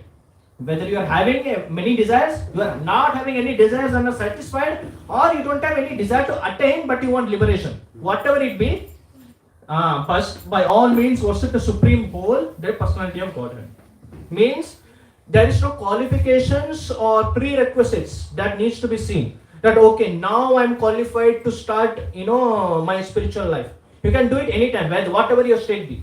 You can start this process, and this process will automatically solve your problem. For example, if we say that once I want to do a body checkup, I just go to a body checkup which is there. But if I say that now I am having disease, let me become fine, and then I will go to the doctor. But it's not like you have to first go to the doctor. Doctor will heal you, and then he will do your proper body test. So in the same way, it's not that let me solve all my problems, fulfill all my desires, come to the mode of goodness, and then I will think about spirituality. But that time will never come because I'm already stuck. I need to find a way out first of all. And if somebody got stuck in a quicksand, it's not that let me come out of the quicksand and then I will warn the people. Okay, here is a quicksand. You put the symbols, and first I will call for help. Somebody will come, he will pull me out, and then he will automatically put the barriers. So in the same way, whatever state we are in, we can start the process of devotional service, which is what we call it as spirituality. And when we start that spiritual process, it automatically acts as a means to raise us to the level of sattva. This is the benefit which we get. You might say, why should I start spirituality? By starting spirituality, this is what we call as mantra meditation. So in spirituality we have what we call it as mantra. So in Sanskrit, man or mind means man, and tra means to liberate. So when we do mantra, which means to liberate the mind, as I said, our mind is controlled by the three modes. So if we liberate the mind from the three modes, automatically we will be able to come to the level of sattva. It's just like we are getting a nitrous boost. So we don't need to put so much effort of getting rid of ignorance, tamas, getting rid of passion, and then finally situating ourselves in sattva. Because even that is also not fixed. Sometimes we can, from clarity, we can again go to frustration. It won't take long. So it's better to find a way which will elevate us rather than climbing the stairs. It's smart to use the elevator than the stairs. So in the same way, if we use mantra meditation, then what happens? Automatically we become elevated irrespective. Whether I'm in tamas, whether I'm in rajas, or whether already I'm in sattva, doesn't matter. In all the three, it's going to equally work. Because whether I'm a small boy or an adult, whether I'm probably American or Australian, whatever, it doesn't matter. If you are going to take probably, I don't know what it is here, crozine or whatever medicine, if it is for your fever, automatically that medicine is going to work for you. It doesn't matter. So in the same way, whatever state you are in, whatever life situation it is, if you are going to use mantra meditation, it's going to have its effect, just like medicine is sure to work on you. So that's the benefit when we do mantra meditation. And what does that mantra meditation is? Harer Nam, Harer Nam eva kevalam, kalo nasteva gatan anyata. Means in this age of quarrel and hypocrisy in which we are in, probably we have much experience. The only means of deliverance is the chanting of the holy names of the Lord. That is no other way, no other way, no, there is no other way. Which is what we told as mantra meditation. And Kaler doso nide rajan asti ek mahan guna kirtana deva Krishna se mukta sangha paramraje. In this age of quarrel and hypocrisy, the only means of deliverance is the chanting of the holy names of the Lord. There is no other way, no other way, and no other way. So basically, we can say there is a lot of emphasis how mantra meditation actually helps. Yeah. Because, basically, I might say something, but when you hear from an authority who says that this thing works, then automatically that gives us faith. Faith doesn't have to be blind, but it has to be based on an authority. Blind faith is poor, and not having faith is also poor. Because you won't be able to proceed anywhere. For example, you have faith that when you pay airline company, 3 months before I'm giving you 500 euros that you will send me a flight or at least give me a refund. Because you have faith on that authority. Because of his, what we said that, his prestige, whatever we said. In the same way, we have faith in our institutions, or we can say on the driver, Lewis driver or a dart driver or bus driver, because we have believed the authority of the government that okay, this person would have been tested and then he would have been given the license. So in the same way, authority should be based on, trust or faith should be based on authority. And that authority we find in the timeless revealed scriptures, because we can see even science comes to the same conclusion as we see on the previous day. So this is the benefit which we get when we follow authority, because authority speaks with already the revealed facts. For example, when a mother says 2 plus 2 is 4, you don't need to go to the teacher and confirm. If any authority says, by default they know it and they are giving it for our benefit. So in the same way, when we take advantage of the scriptures, we are getting advantage of our time and efforts. We don't need to do the research. We don't need to learn by experience. We learn it beforehand, first hand. So that is the benefit when we follow the scriptures. And the process is simple. Okay, you have given me a good solution. Can you also tell me some way I can practically do it? It's simple. First one is association. This is what we are already doing. So we are already one step complete. Then is books. There are a lot of books we have, and we can also ask anyone so that we can get the books. For example, now we read Bhagavad Gita. That is one of the scriptures which we have.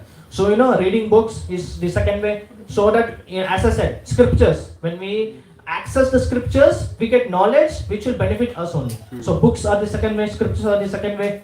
Third is chanting, which I said mantra. So which will be also doing it in a short while, and we can do it in our home also. So it's not that you have to come somewhere. Then afterwards diet. There is a way of diet, because it said that the what kind of food you eat influences the kind of mindset and psychology you will have. And that kind of psychology will force you to act in a certain way. It said that jaisa an vaisa tan vaisa man.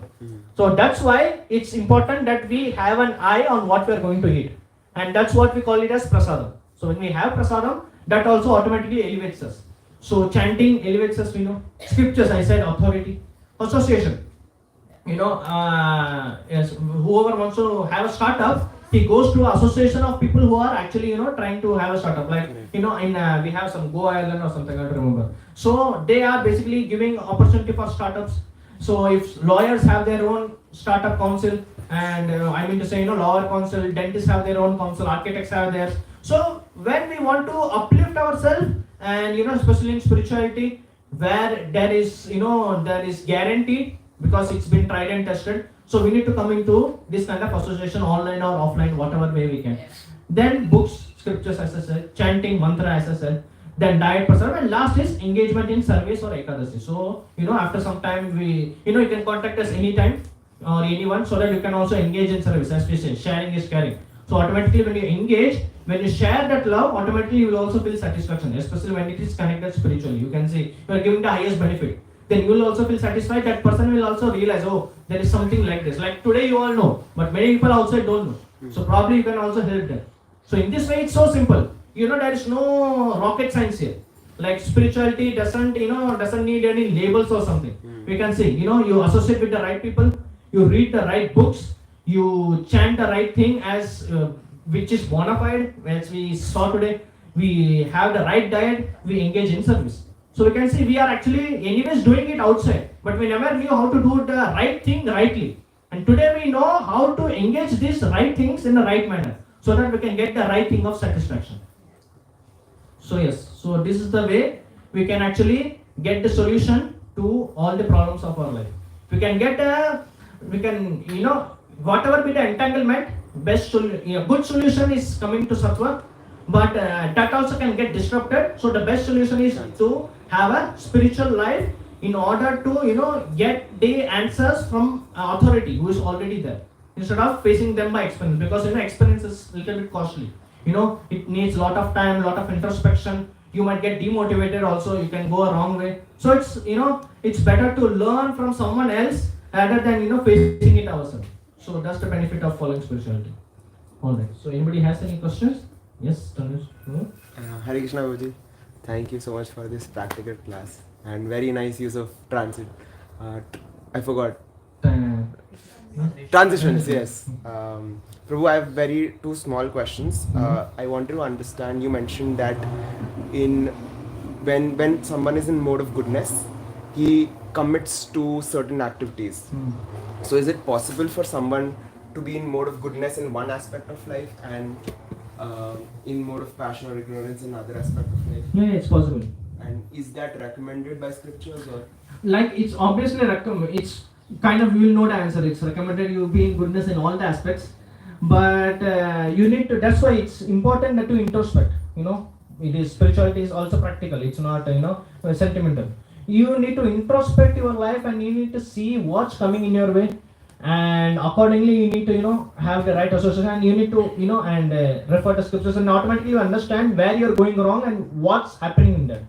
Just like I said, in passion, they don't know how to find happiness, and in that way they get stuck. So in that way you need to introspect in your life so that you understand, okay, if I'm in passion, there is some reason, which basically means I'm running away from something, or I'm expecting more from this, or whatever. That you need to find the root cause, and then, as I said, once you know what's the problem, you will be able to fix that. Second question too is, does being in mode of goodness, because it requires us to commit, so does it cause burnout? Because if we commit in every aspect of life, and if I prioritize certain aspect of life, then committing in all aspects, I think, would that lead to burnout? Yeah, basically, this is a good question. So basically, sometimes what happens, in the name of committing, sometimes we might become fanatic. We need to have a commitment, we should not become fanatic in that, because what happens, you need to have a flexible schedule. It's not that, okay, 8 to 8:30 I will only eat. If some emergency comes, still I will only eat. No, it's not possible. You need to have a flexible life.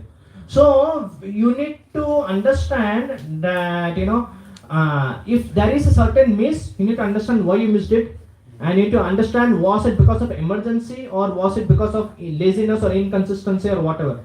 As I said, when you introspect, you will understand.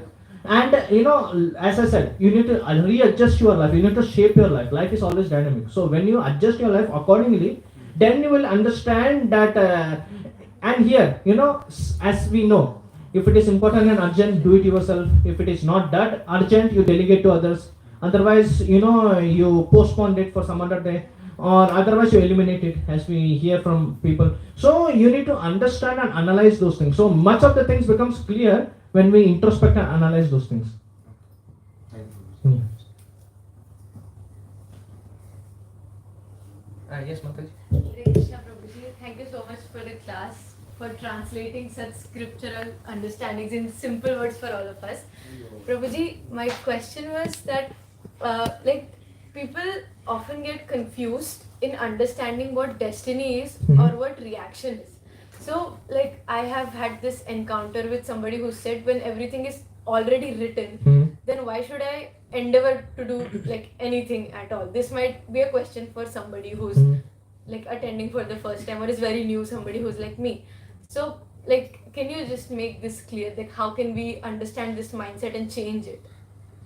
So when we say about destiny and free will, so we need to understand that what we are going to face is already fixed, and kind of little bit of the results are also kind of fixed. For example, if there is a destiny that I will have some time crunches and I won't be able to give that much time for my studies, obviously there will be some impact on my input and endeavor for my studies, so my output of my studies will also get affected. So to certain extent, yes, destiny impacts what is going to happen in my life. But at the same time, if that means you are not going to put any effort, as I said, no responsibility, no commitment. So when you don't give any commitment, and again what's going to happen, you are not going to grow through it, you are not going to go through it. So ultimately what happens, although there are certain limitations, as I said, we don't have much control, we have certain amount of control, as I said. So that certain amount of control, if you are going to withdraw, then what's going to happen, what you could have learned and experienced, that also you lose. For example, you have to study. You say, okay, I wanted to study, but suddenly COVID happened. So, and I got COVID also. So basically I lost 14 days. And I now only have 5 days left for my exams. So you have a choice that you won't study and you fail, or you have a choice that you at least study and you try your best. The destiny was you will get COVID. But after that, and destiny was you will get only 5 days left for your exams instead of 3 weeks. You have a choice here whether you put that effort for 5 days or you choose the easy way of neglecting responsibility. I don't care. Okay, anyways I don't have time. Why should I put my efforts? So when you do that, by default your destiny is little bit limiting how much you can do. The number of choices you have is limited. But still within that you have a choice what you want to do. So within that limited choice you still have an option to grow or you just want to neglect. So at least when you, and this is the experience of everyone. Even in that options when you at least tried, by default even if you failed, everybody knows, your parents, everybody will know at least you tried. In that option what you could have anyways done. And but if you don't study, then it will be like you never studied at all. I also saw, okay, you just took the responsibility, you just took the reason for COVID and you never studied. You never wanted to study. So it's always, destiny has its impact, it has its limitation on our actions, but still within your ambit, you have an option to what you want to do. And for example, by choosing what you want to do in that opportune moment, what happens? In that you will probably learn something. For example, in my work, probably something went wrong. But if I choose to take responsibility, something went wrong, I will probably learn something new. Okay, if this is happening, that means the problem is this. So in future, if somebody else is facing, at least I'll be there to help him. So kind of even destiny, if it limits our possibility and the amount of outcome which we can gain, it still cannot limit the experience which we can gain. The destiny limits our externals, it does not limit our internals. So externally maybe our achievement can be limited, but internally the experience and satisfaction which we get, that never gets affected by destiny. And when we do the right thing, even in that limited amount of space, when we do the right thing and we grow, actually we are setting a right example for others, and also by that we are making our future better. Okay, now my destiny was bad, but at least if I do the right choices now, at least my future destiny will be better. But if you neglect responsibility again, then what happens? You are going to fall into that same trap again. Your future will also be bad.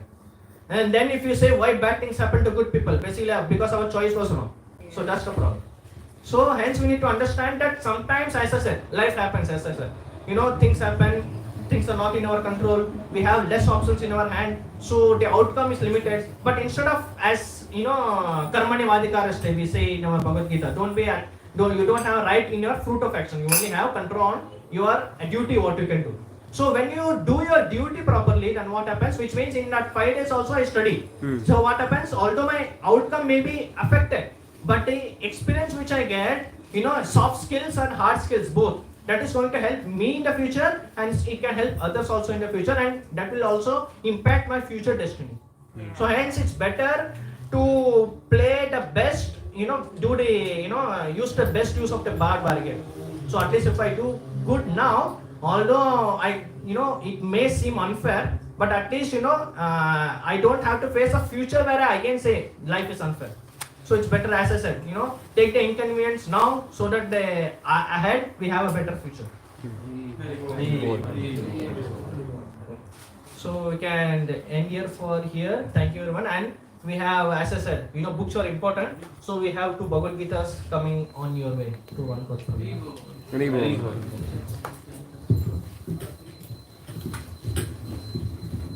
Yes, Prabhuji. Easy questions, Prabhuji.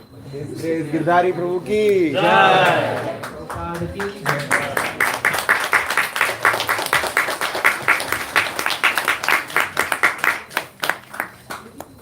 Balaji प्रभु जी। बहुत गर्म हो रहा है भाई. Thank you, Prabhuji, for the wonderful lecture. I don't know if you all know the board here. Apart from the four texts he mentioned from Srimad Bhagavatam, all the slokas or texts were from Bhagavad Gita. This book. Hari bol. This book has everything. So, how many of you have a Bhagavad Gita? Sorry, how many of you don't have a Bhagavad Gita? 1, 2, 3, 4, 5, 6. Yeah, have a Bhagavad Gita? Six. I think 7, 8. I think you're all will need to get a Bhagavad Gita. It's very important. The lecture is basically on the Bhagavad Gita. So I'm going to ask 2 questions, and 2 lucky people will get this as a gift from me. Hari bol. First question. It's working, yes, bro. Thank you. Okay. When was the first Rath Yatra? On the 27th of July, we're having the Rath Yatra in Dublin. Hari bol. And when was the first Rath Yatra held? The year and the city.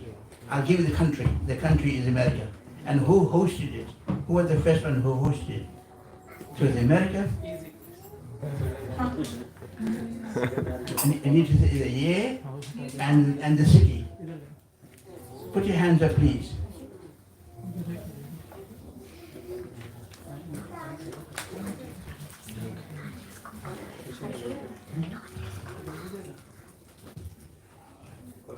Does anybody know the answer? No? Maybe if someone who doesn't have Bhagavad Gita can take help from Some adjacent somebody. person. Use a Google. 1970, Very no. near. No, close. Few year gap. No. Yes? Sorry? Shyamanand Prabhu. Shyamanand Prabhu, who hosts? First person to organize the Rath What? Yatra. Actually, it is not Shyamanand Prabhu, it's somebody else. That's her answer. Yeah, not Shyamanand Prabhu, it's somebody else. The year and the city. You want? Sorry. Yes, I bro. want to go. I took a help from Yeah. You took help from My secretary. She's my secretary. Yes, what's it? 1977 San Francisco. Okay, that's a correct answer, but you got help from me. Have you got a Bhagavad Gita? No. You don't have. I think those who don't have a Bhagavad Gita, I don't know what to say. You should have a Bhagavad Gita. It's like making tea with no cups to put the tea into. You understand what I mean?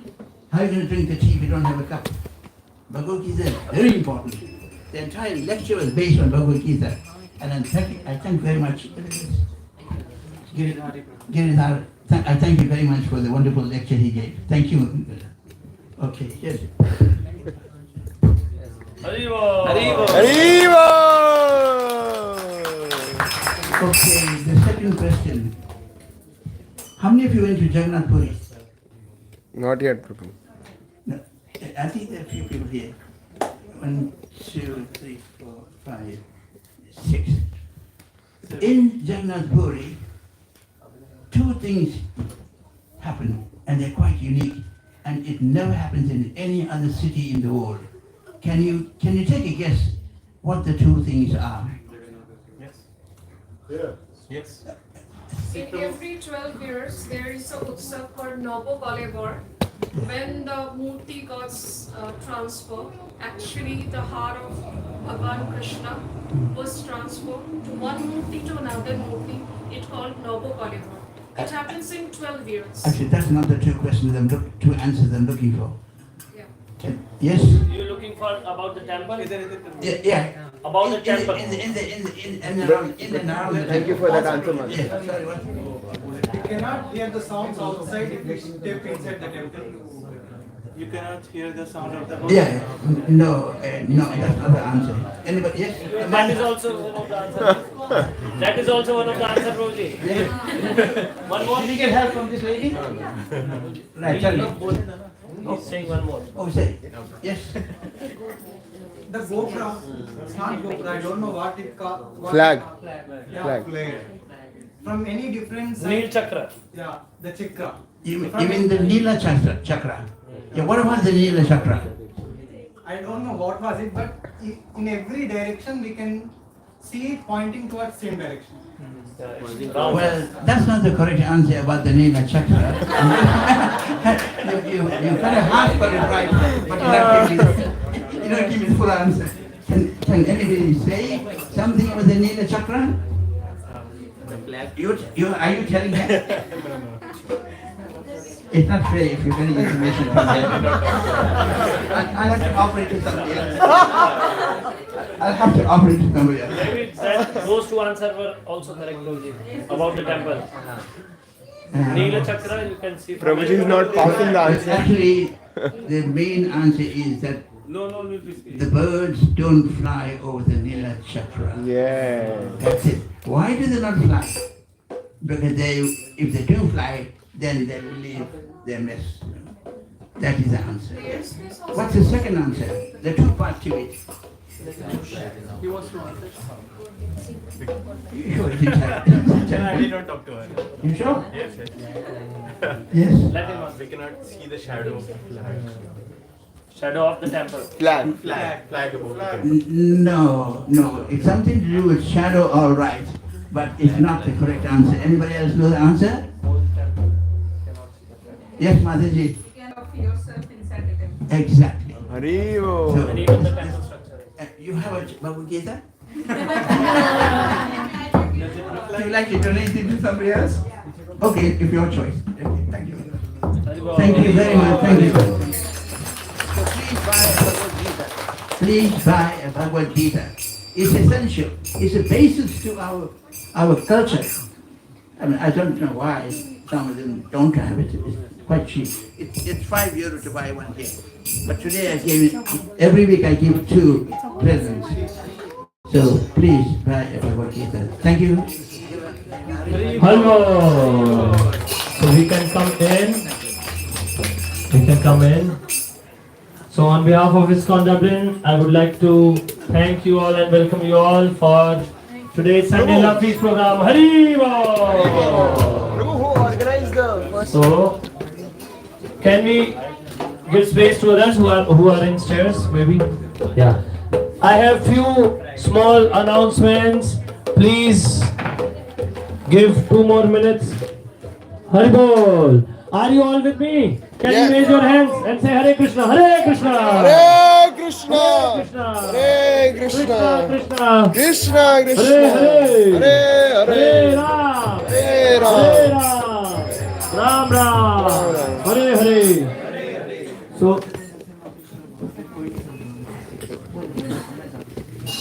So announcement is we have our annual Rath Yatra festival which is scheduled on 27th of July. So if anyone would like to volunteer in that, please contact us. We need few volunteers. And we have our biggest festival of the year is also coming, which is Janmashtami on 16th of August, which will be celebrated in Tala in National Basketball Arena. Soon Haribo. we will be releasing out initial free tickets. So please be in our WhatsApp group. It will only be for the members of our WhatsApp group, free of cost. Haribo. And second thing is, if anyone would like to sponsor any Sunday's Prasad, please contact us. Even if you would like to sponsor today's Prasad, you can, because today we don't have any sponsor for the Prasad. It's just €151 if you want to sponsor for today's Prasad. Or if you want to sponsor any Sunday's Prasad, you can contact us on occasion of your birthday or anyone's birthday or in memory of anyone. So thank you all for joining. And now we have Aarti. Gaur Aarti, you can refer this sheet here for the Aarti. If you can't see it, we can just search on the Google as Gaura Aarti and can refer that. Hare Krishna. Hare Krishna, everybody. Just one last announcement just before we start. I want to let everybody know we're getting close to getting our land just outside Dublin. We were hoping to build a temple on it. We want everyone to really pray to Krishna that this will happen. But we're getting close. We've been negotiating in the last while. So I want everybody to pray and to hopefully we'll be able to achieve this in the near future. I'm also mentioning that this because we're still a little bit short. We're trying to, by Yogini Ekadashi next Saturday, we're trying to bring our target. So if anyone can help today, we have a machine downstairs. I just tap a card, give something. It's basically, we're just trying to get this land. We're getting close, but we're stretching, you know. So if everybody could give a little bit, that would be amazing. I have a little machine as well if anyone wants to give that way, but we have something downstairs. But hopefully, by Krishna's grace, in the near future, we'll be able to give you the good news. So something has happened, but we can't say it yet because it's just we're still waiting. Okay, Hare Krishna, thank you. Haribol, Haribol.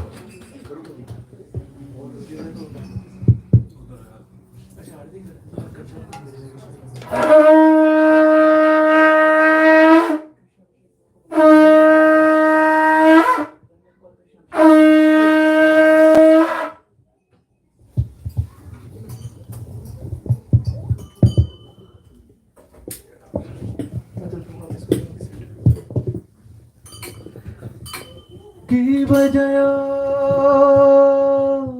जय गौरा चांदे आरती को शोभा की बजायो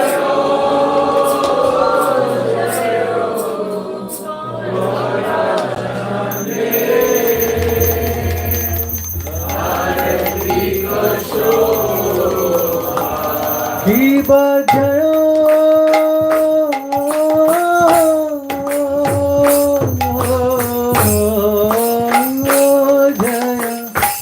गौरा चांद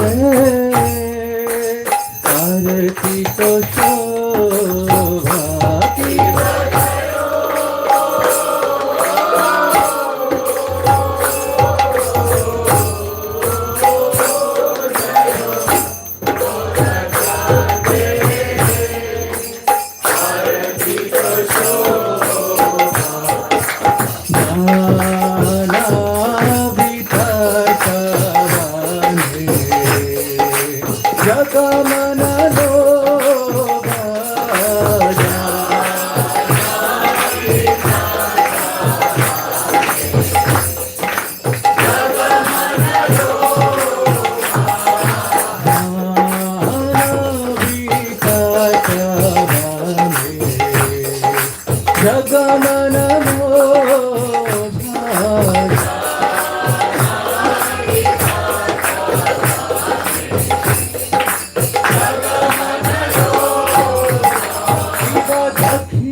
निकटे अद्वैतशीली बस छत्रधारा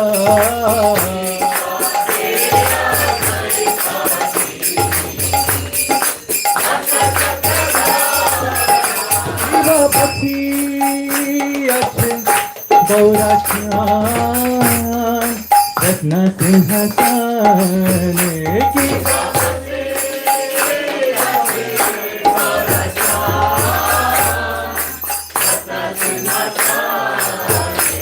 गिरवती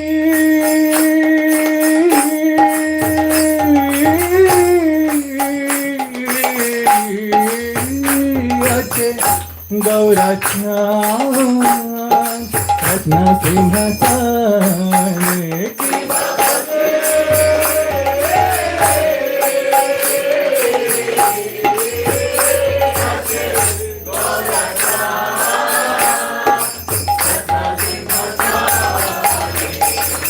आरती कोरे ना ब्रह्मा आदि देवगणे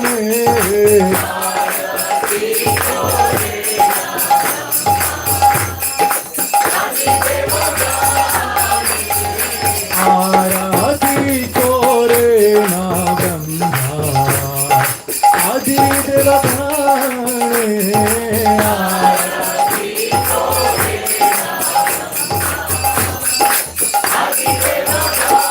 शिवन हरि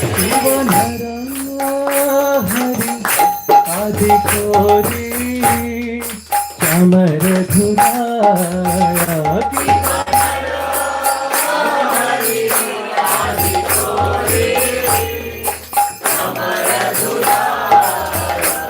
की वनर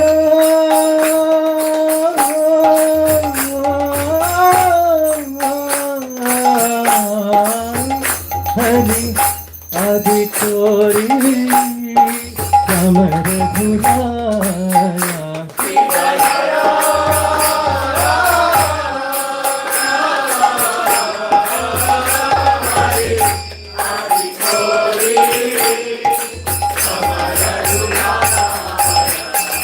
संजया मुकुंद बासु घोष अधिकारा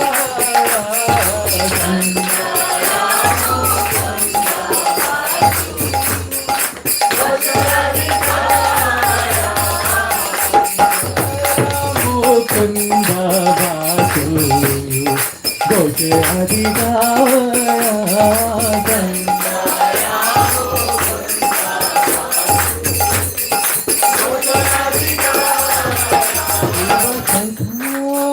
बाजे घंटा बाजे कर खाना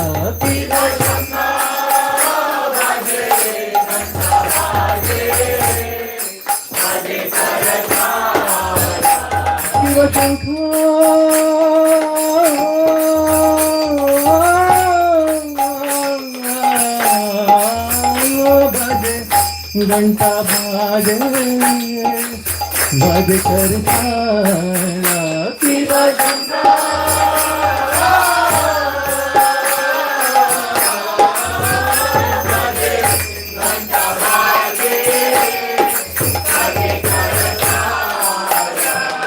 मधुरा मृदंग बाजे परम रचना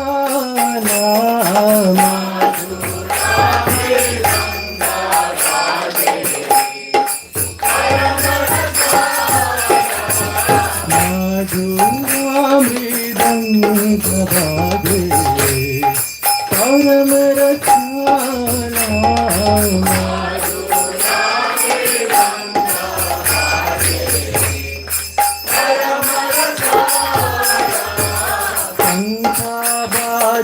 घंटा बाजे मधुर मधुर माधुर बाजे घंटा बाजे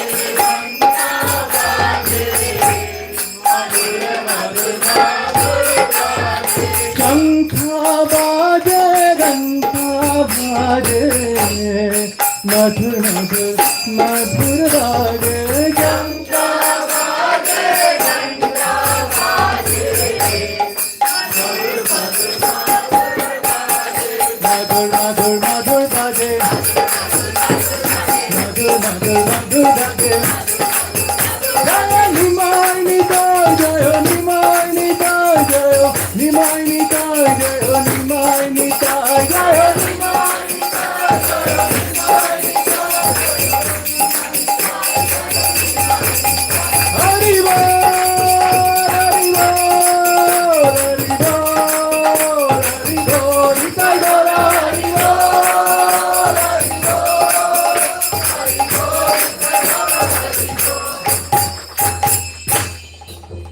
किवा बहु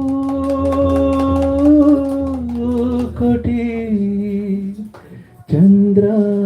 चंद्राजिनी बदन उजाला किवा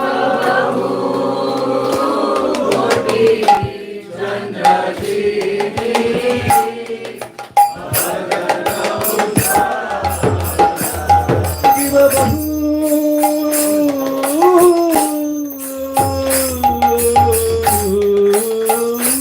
कोटि चंद्राजिनी बदन उजाला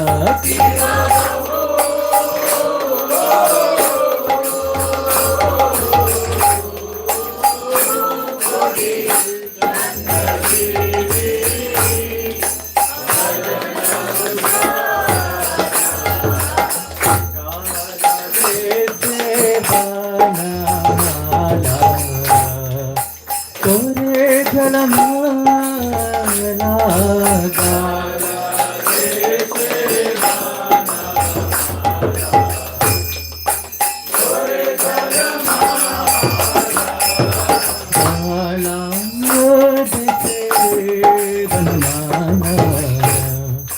तोरे झलमाला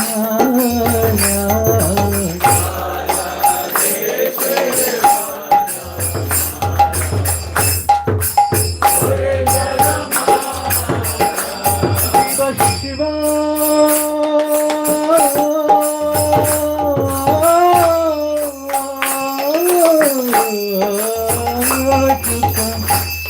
नारादा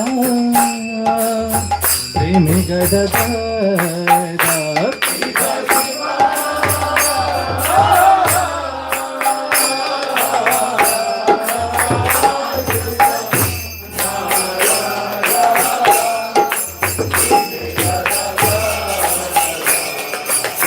भक्ति विनोदा देखे गौरर संपादा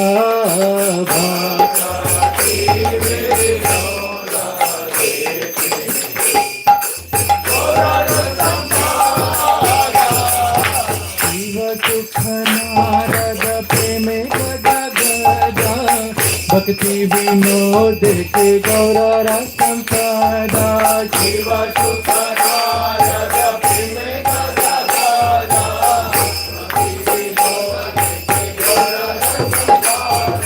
शिव सुख नारद प्रेम गदा गदा भक्ति विनोद के गौरर संपादा शिव सुख नारद प्रेम गदा गदा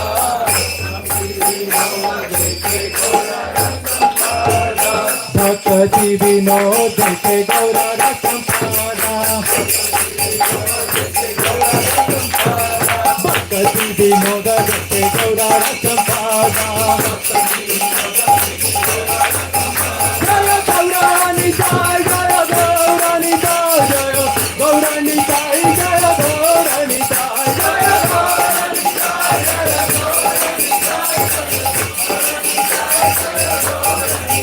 हरि बोल हरि बोल हरि बोल हरि बोल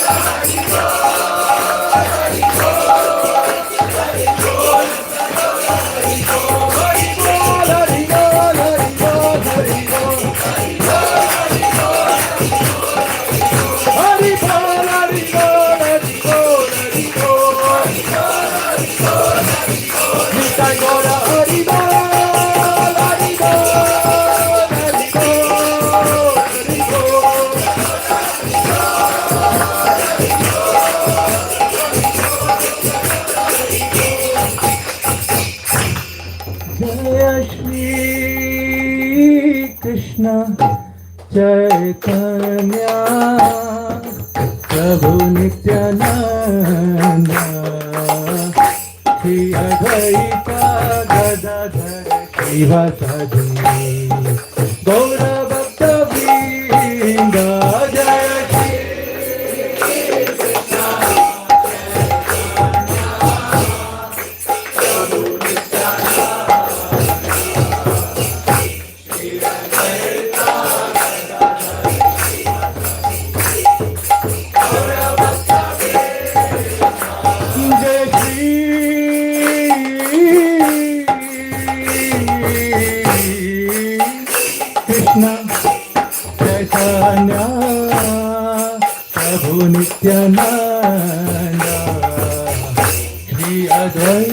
गदाधर शिवासादि गौरभक्तवृन्द जय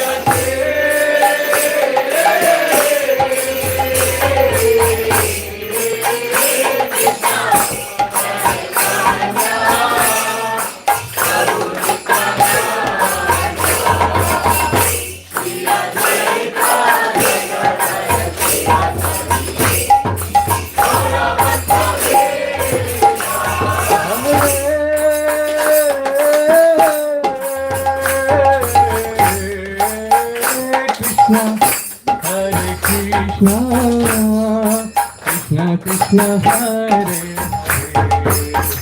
Hare Hare Rama Rama Rama Hare Hare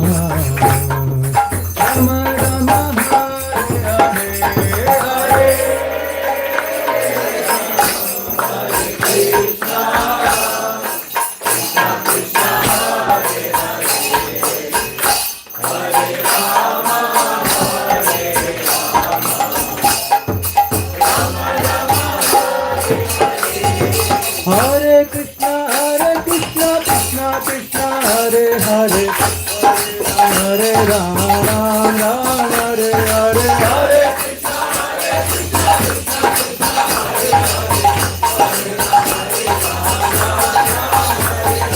Hare Krishna, Hare Krishna, Krishna Krishna, Hare Hare, Hare Rama, Hare Rama, Rama Hare Hare, Hare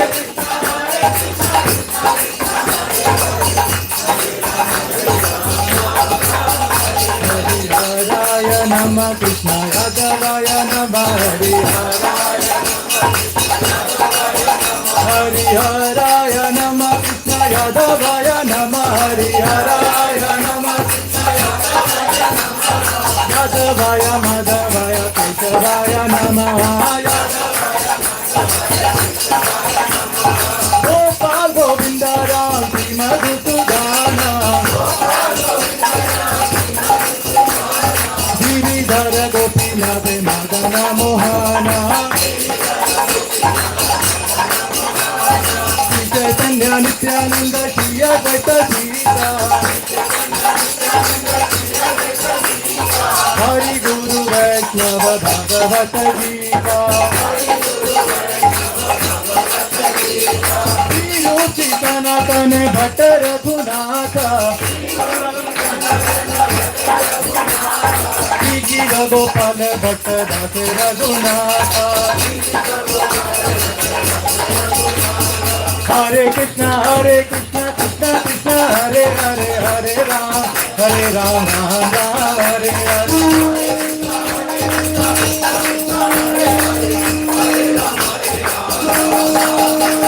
Hare Krishna Krishna Krishna Hare Hare Hare Rama Rama Hare Hare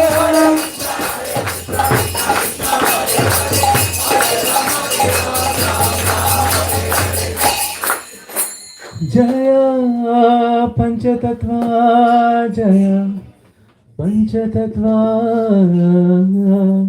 Panchatattva Jaya Panchatattva Jaya Panchatattva Jaya Panchatattva Jaya Panchatattva Jaya Radha Govinda Radha Govinda Radhe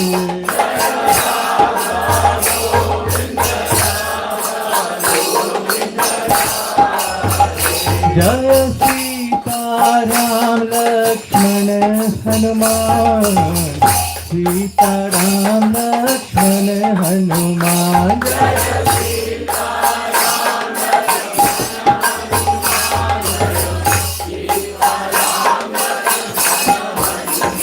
Jaya Jagannatha Jaya Jagannatha Jaya Baladeva Jaya Subhadra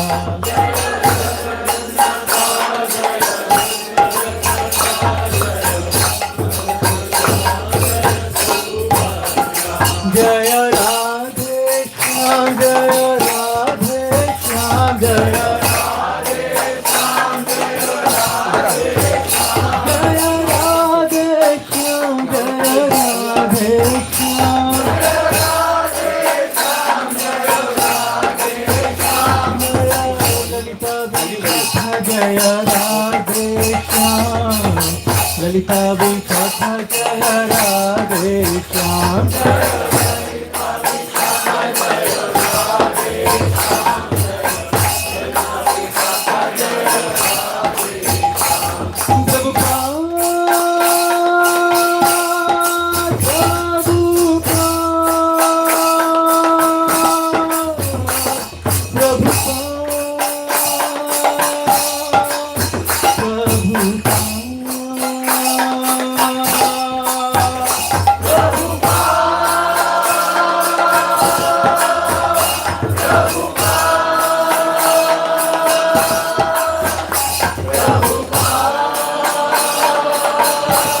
Shri Krishna Chaitanya Prabhu Nityananda, Shri Advaita Gadadhar, Shri Vasadi Gaura Bhaktivinoda, Shri Shri Radha Krishna, Gopi Gopinath, Shamakunda, Radhakund, Giri Govardhan Ke, Vrindavan Dham Ke, Vipur Dham Ke, Jagannath Puri Dham Ke, Jamuna Maya Ke, Bhakta Maya Ke, Tulsi Devi Ke, Bhakti Devi Ke, Samaveta Bhakti Vrinda Ke, Harinam Sankirtan Yaga Ke, Shri Prabhupada's Transcendental Book Distribution Ke, ISKCON Island Ke, Lord Premanande, all glories to the assembled devotees. All glories to the assembled devotees. All glories to Shri Shri Guru and Gauranga.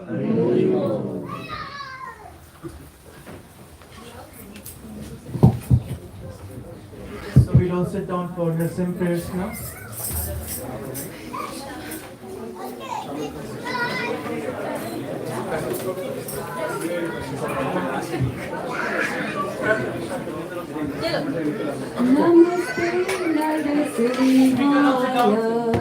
Namaste Narasimhaya.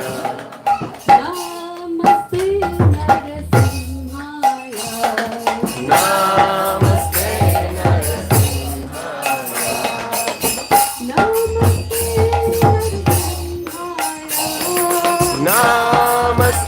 Narasimhaya.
शिरोमणि प्रहलाद महाराज की जगत गुरु श्रीला प्रभुपाद की निताय गौ प्रेमानंदे हरि हरि बोल.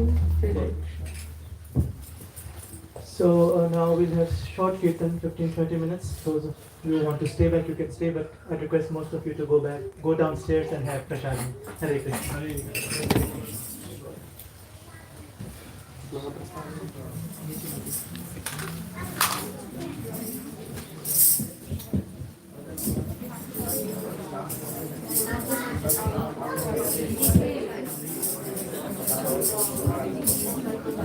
Thank you.